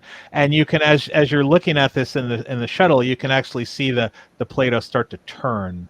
Yeah, we need to get in We there. have to hit the accelerator on this thing. Get in there first. Okay, That's we no need some cargo fancy container. flying, Cargarin, because we're gonna have to take this thing inside there and shoot out these tractor beams so that the Plato can be free. Oh, you don't trust random con officer O'Malley to save the day? I do. They're not with us, are they? No, O'Malley's back on the Plato. O'Malley's. O'Malley's Jackson's the with him, though, NPC. right? Yeah, Jackson's with you. Okay. All right. So what do I need? I think Jackson's probably happy right now because he's like, what, there's 100 of them or thousands of them? My disruptor. I disruptor now. I might assign Jackson to the weapons station so he can shoot the tractor beams. How about that? Yeah, right? Does the shuttle have weapons? Yeah, does the Yeah. Vulcan shuttle have weapons? It does. It better. It's a Vulcan shuttle. I have no idea. It would have question. something. Its It would weapon have is at least a science. laser. It's a I would science. imagine. We just need like a basic phase. Yeah, it is it's a good point. It is a science vessel. So I'm going to say that the shuttles probably do not. They actually have other stuff on them, though. They probably Okay. have like Does it have a probe? I You can probably launch a probe at it. they have probes, scanners, probably Actually- little arms that come out to collect things. I Actually, mean, can we rig the probe to explode? Can we send the probe in and have it blow up the tractor beam? If we want to get all geeky, if back in playing Starfleet battles, you could actually use a probe as a weapon for minimal damage. So maybe. Yeah, I mean, right? I mean, rig the probe to blow up. To overload. Fire, Or even fire just it a in there kinetic and see if it impact can take it might out. damage You the can put tractor the beam. Romulan disruptor inside the probe On overload. on overload. Exactly. Sure. all right, Wow. I like where this is going, but as the group, I need you to give me some really cool explanation of how you're pulling this off before you roll those dice. Okay, so Lieutenant Commander Cargarin is going to do fancy flying and get us inside of the ship, while the science officer and the engineer are, and possibly security because weapons experience, are going to insert I don't know if they're going to put the whole dang thing in or if they're going to take out the little module that actually has the disruptor explosives coil. from the disruptor and rig it inside the probe with a timer or with a detonator, preferably. Impact detonator. Okay, Yeah, so so here's- that we can just get barely inside enough to find where these things are, shoot the probe, and then get out. So here's a thought. We may not need to get in there. Right? We have a tractor beam which is coming from point A, and it is hitting the Plato and pulling the Plato in. Now the Plato is moving slowly because the Plato is large and heavy. If we actually can release the probe into the tractor beam, because the probe is so much smaller, it should be pulled significantly faster in the tractor beam, and it will go straight to where the tractor beam originates because that's where the Because tractor that's beam where it's is pulling. going. So we just need to basically get the probe into the tractor beam. It'll get yanked in, get there way before the Plato can, and then we can take it out. So we only need to get basically close enough to drop the probe right into the tractor beam. Yeah. So Give this me is where I'm going to spend 2 more threat. To add a complication to this is I'm going to call it proximity, Okay. which is pretty much you're going to have to get the shuttle so close that there might be a chance that the shuttle will be pulled in. Yes, I the understand tractor that. beam. Yep. Okay. In which case it'll be a race. Basically, the probe should still move, should still get there significantly faster than we would. It's just a question of whether the explosion takes out the tractor beam before we get in range of the explosion. Of the explosion. Right. Assuming that we get pulled in the tractor beam, which hopefully we don't. But yes. Yep. And go ahead. I was gonna say, do you want to just rig the shuttle to explode and we can get an emergency beam out? Well, that's the other option if the Plato is back up and running in time. But the Plato's still rebooting. Yeah. So Right. I don't know if those transporters are going to be ready yet. We could. I mean, we could just jettison from the shuttle altogether. We could just float out here potentially. That's true. Because we're all in EV suits now, right? Yeah. Not Oh no! Wait. The No, we Vulcans get aren't. that one for the Vulcans. Oh, but they might have them in the shuttle. Do they have EV suits in the shuttle? They would. I They think. would. Or They would. one of these shiny momentum. They would have to. Okay, if it comes to that, I do not like the idea of jettisoning the whole crew into space. No, I don't either. But so let's contact the Plato and just inform them. As soon as you're able to, try to get a lock on us, just in case we need emergency beam out. But yeah, let's try to drop that probe. And I will go ahead and do my part. We'll also see if there's some environmental suits for the Vulcans, just in case. Good call. Okay, so I'm going to handle this as kind of a weird extended task. I'm not going to use the rules that are in the book because those kind of get crazy, but I'm going to make it with each of the tasks that you're going to perform. I'm going to just put in my head a difficulty that ultimately, once you reach that, the mission is done. So the first part, I guess, is going to be our engineer to get that probe and do some cool stuff to it. Now, I will say that when you ask to hand over the Romulan disruptors, there is kind of a bit of a resistance from Jackson, who kind of doesn't want to let it go. But You only have order two him beams, to. Jackson. We have more than one disruptor. That's right. And I ordered him to do it. I mean, how many do you need? little tear goes down his face. No, so you get them. All right, so let's see how we're gonna handle this first roll here. Well, So I'm just gonna bring up your. yeah, I've got improvisation on my. Ooh, nice. engineering. Yeah, that's going to be good. Perfect. Yep. So I'm gonna say definitely this is going to be a. So I'm gonna say let's go with reason. I was gonna say daring, but this, I mean, while it is daring, you're probably not gonna just like grab random parts, throw it together, and go, here you go. You're probably gonna think this through. Yeah, I So hope so. reason and engineering. Now, you're gonna use a focus on that. Yeah, Do you want an assist? sure. If somebody feels confident in assisting me. Yeah. All right. Would our security officer make sense since you're deconstructing a rifle? I think whoever has the better option. Mine's a 12 between reason and engineering. I mean, any of us should be able to set a disruptor on overload. Yeah, it might be you as opposed to me because my reason. Let's see. My reason is 9 and my engineering is 1. So no. Yeah, so mine's a little bit stronger. But we Cool. need you flying. What about our science officer?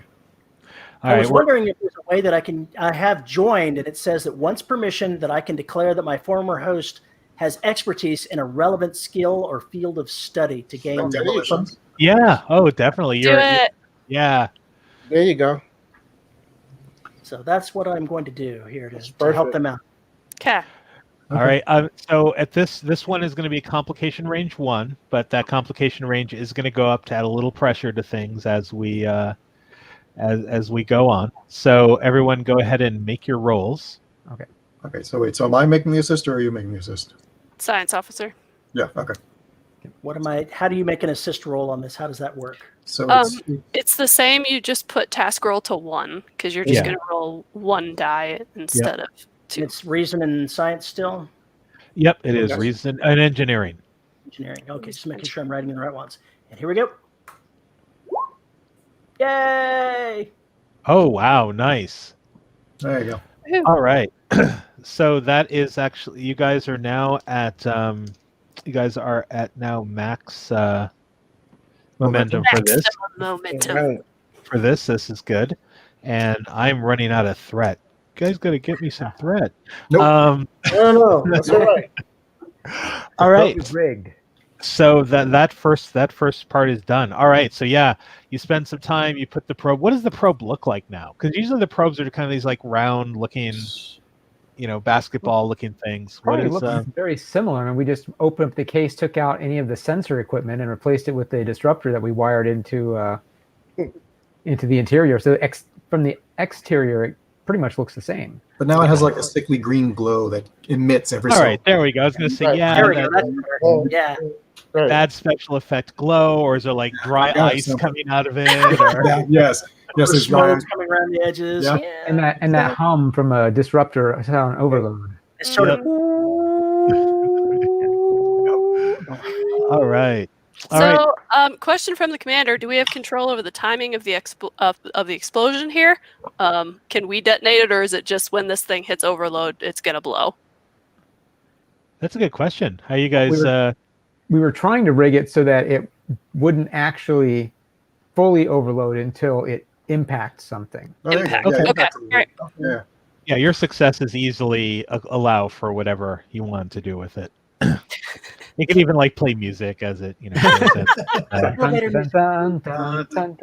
That's exactly what it has to play. All right. So what is step 2 now of your mission? So you have it. You have the probe ready. Got to be flying over there and dropping it into the tractor beam. All right. So that's our helm. That's helm. Let's go ahead and get our. Let's see. Here we go. All right. So I need you to go ahead. It's going to be control plus con. Yep. But this is going to be a little tricky. So it's going to be difficulty 2, and the complication range will go up by 1. So that's a 2. Okay. This astronavigation and helm operations are 2 of my foci. So presumably that's a focus. You have 6 momentum if you want to. I think I need to spend some momentum here, guys. What's the difficulty? We're maxed out. Let's do it. 2. Difficulty's 2. Yep. We need to get this right, so I would. Yeah, spend it. How many should I spend? Is that nobody's assisting him, right? Because he's just flying. Yep. I will go ahead and make a roll for the Vulcan ship. The shuttle should have. Yeah. Okay. Okay, so that'll give you 3. So if you spend 1 momentum, you'll get one additional. So that'll be 4. We've got the Vulcan captain aboard. Perhaps he could assist. Maybe he's got the relevant skills. Do you have a sheet for him? But I can easily make it up. He's a captain. He has some pretty high stuff. You want me to spend the 1 momentum, or you want me to up it to more? 1. Okay. I would say 1. What do you guys think? Yeah. Okay, so 3 dice.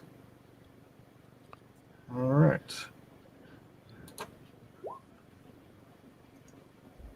All right, 2.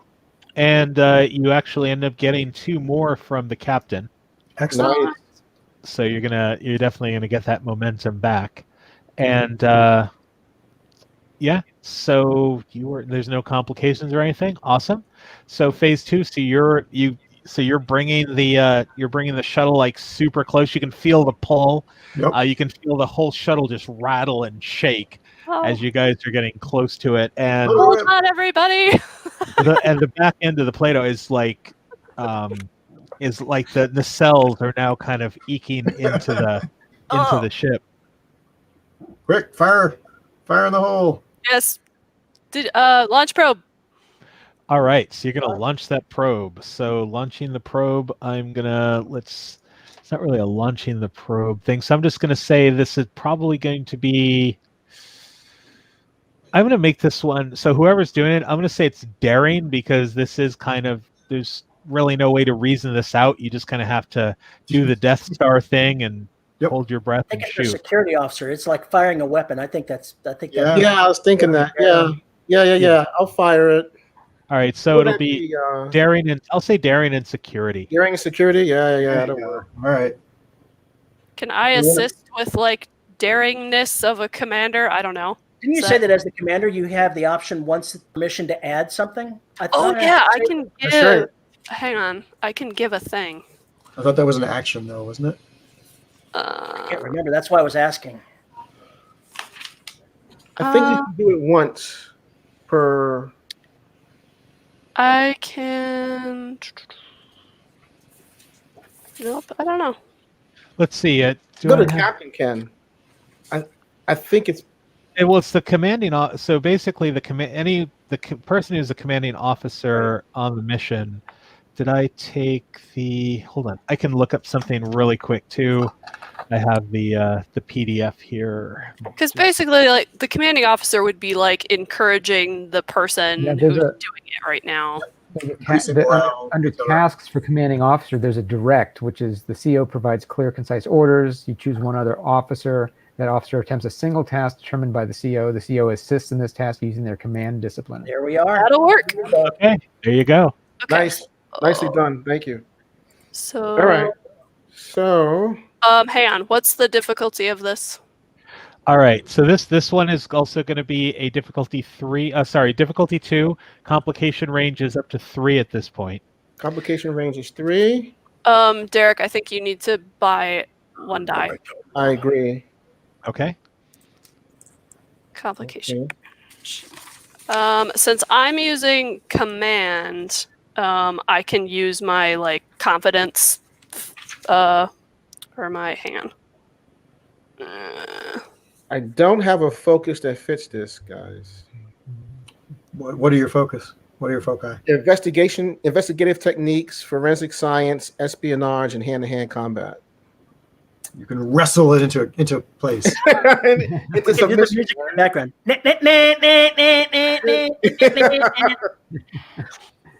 Yeah, Yeah. mine is Starfleet protocols. The confidence is a value, not a focus. All right. All right. Yeah. Since this is kind of the really make or break last action here, I have 2 more threat. My last 2 threat. I'm going to burn that to add a complication to it, and I'm just going to call this complication Ancient Evil, just because the Wow. yeah. That's not spooky at all. Which basically the ship its purpose is to basically destroy and overcome, and it's very strong in that resolve. Also, and I'll explain why it's a little also strong after we complete the scene. But anyway, so it's going to raise it up to 3. It's going to now difficulty 3. Do we have more momentum before you roll? I mean, Yeah. this seems like, Let's buy we should momentum. have more here. Yeah, spend it. Let's Okay. spend all the momentum. Let's buy, well, not all, but I mean, how much do you guys think? Well, do we have a max of five dice that we can roll? Yeah. Yeah. Okay, so let's buy as many up to 5 as we can. So you got 1 from me, and Right. you have 2. So can you buy 2? Yep. And that'll take out all your momentum, but you have 5 dice. I get to use command for the discipline, but what's the attribute for what I'm doing? Would it be daring? Yeah, I'm going to say daring and then command. Okay, cool. All right. So the complication is 3, though, right? 3. Yep. Difficulty is 3. Yep. And And now I'm- you get Complication test roll range is 3 4. and difficulty 3. Yep. Right. But Do you the have task is now, determination still or no? Your task roll is 4, Derek, and mine is 1 because you just bought 2 extra die. right. Derek, do you have determination left or no? I do have the term. Yeah. Mhm. Yeah. Do you have a value that fits into this? Let's see. I do have a value that fits into this. There is nothing I will not do to succeed. There you go. Perfect. Sold. Yeah. Yeah. There you go, right there. That's Good. all. That's automatically 2 successes. Yep. Woohoo! We're gonna nail this, guys. We're going to nail this. All right. So I'm going to make the roll. All right, guys? Go for it. Go for it. All right. Let's do it. Nice. Awesome. Woohoo! Oh, wow. Right. So that All is right. what, 7 successes total? Yeah. Yes. Yeah. All right. So that's going to give you some momentum back.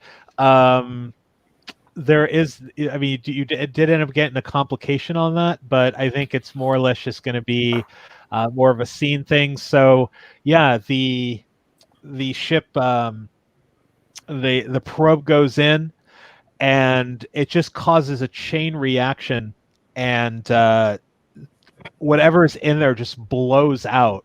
So basically, the complication, I'll just say, is just some damage to the Plato, because it basically gets tossed like a rag doll Oh. from the blast, and so does your shuttle. You guys just kind of completely get thrown from it, and then suddenly you can just see that the black rectangular shape in space just kind of almost now just go adrift. Wow. Nice. Lieutenant Nala, report. Can you tell what just happened? Let me bring up my scanners. See what we've got going on here. Also, excellent shot, Lieutenant Zh'tahren. Thank you. And nice work modifying that probe, Trar.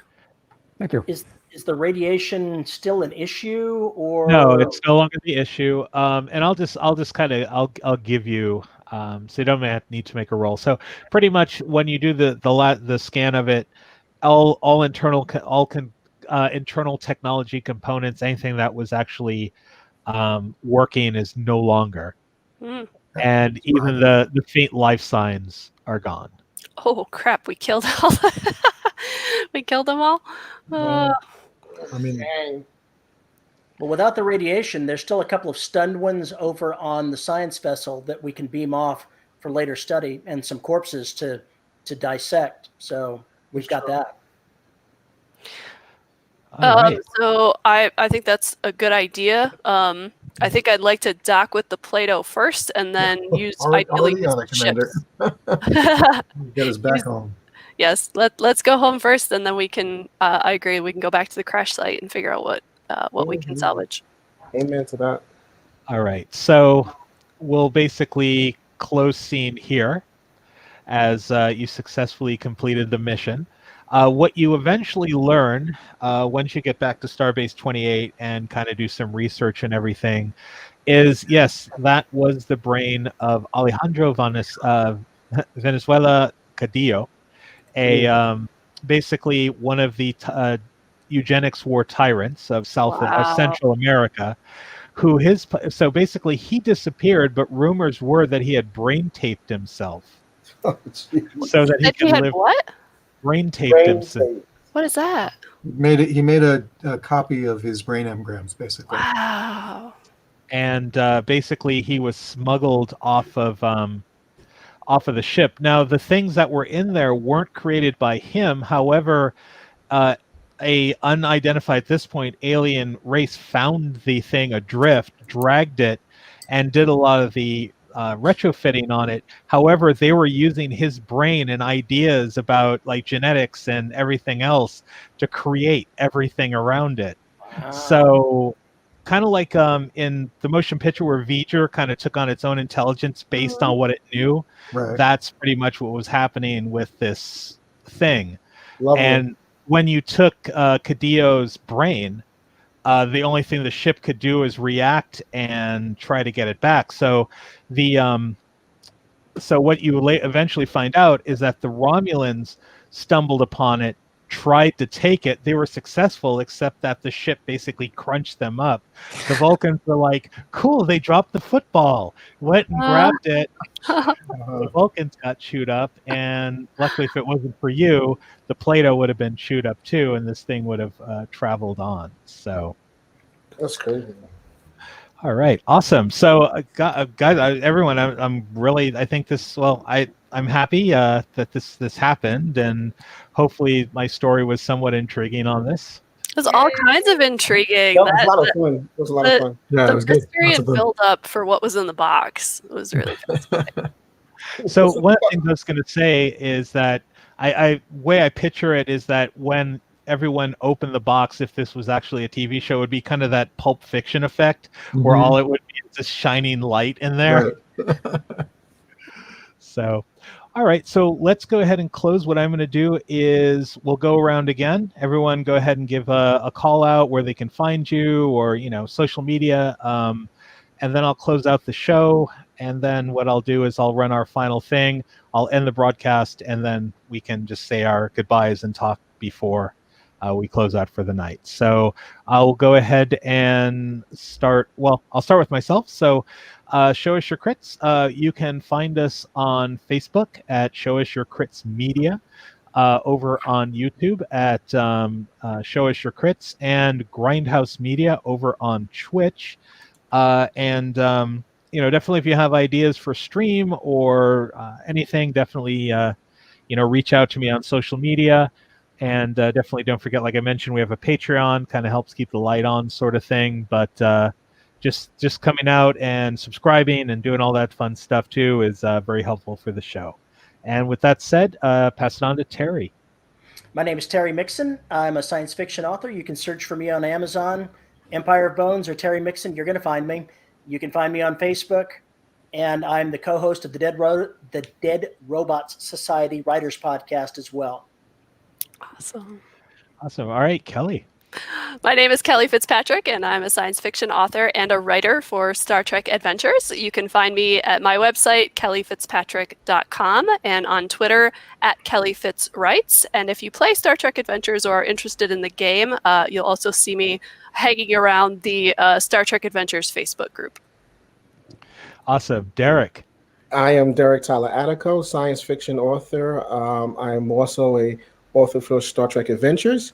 You can find me also on Facebook and Twitter, Attico at Twitter. Love to talk to anybody. Just message me.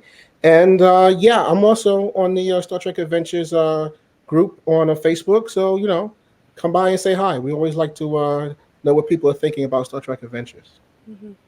All right, awesome. Hans. I'm Hans Cummings. You can find me at also on Twitter at HCC Cummings, or at my website, hanscummings.com, all one word. And there you can find links to the Amazon place. Because if you search on Amazon for my name, you'll probably get Hans Christian Andersen, who wrote stuff that's more widely read than what I've written. All right, great. And Aaron. And I'm Aaron Rosenberg, children's book author, novelist, and game designer. You can find me at Griffin Rose, GryphonRose, at Twitter and on Facebook. You can also find me at griffinrose.com, crazy8press.com, and crossroadpress.com, and falstaffbooks.com.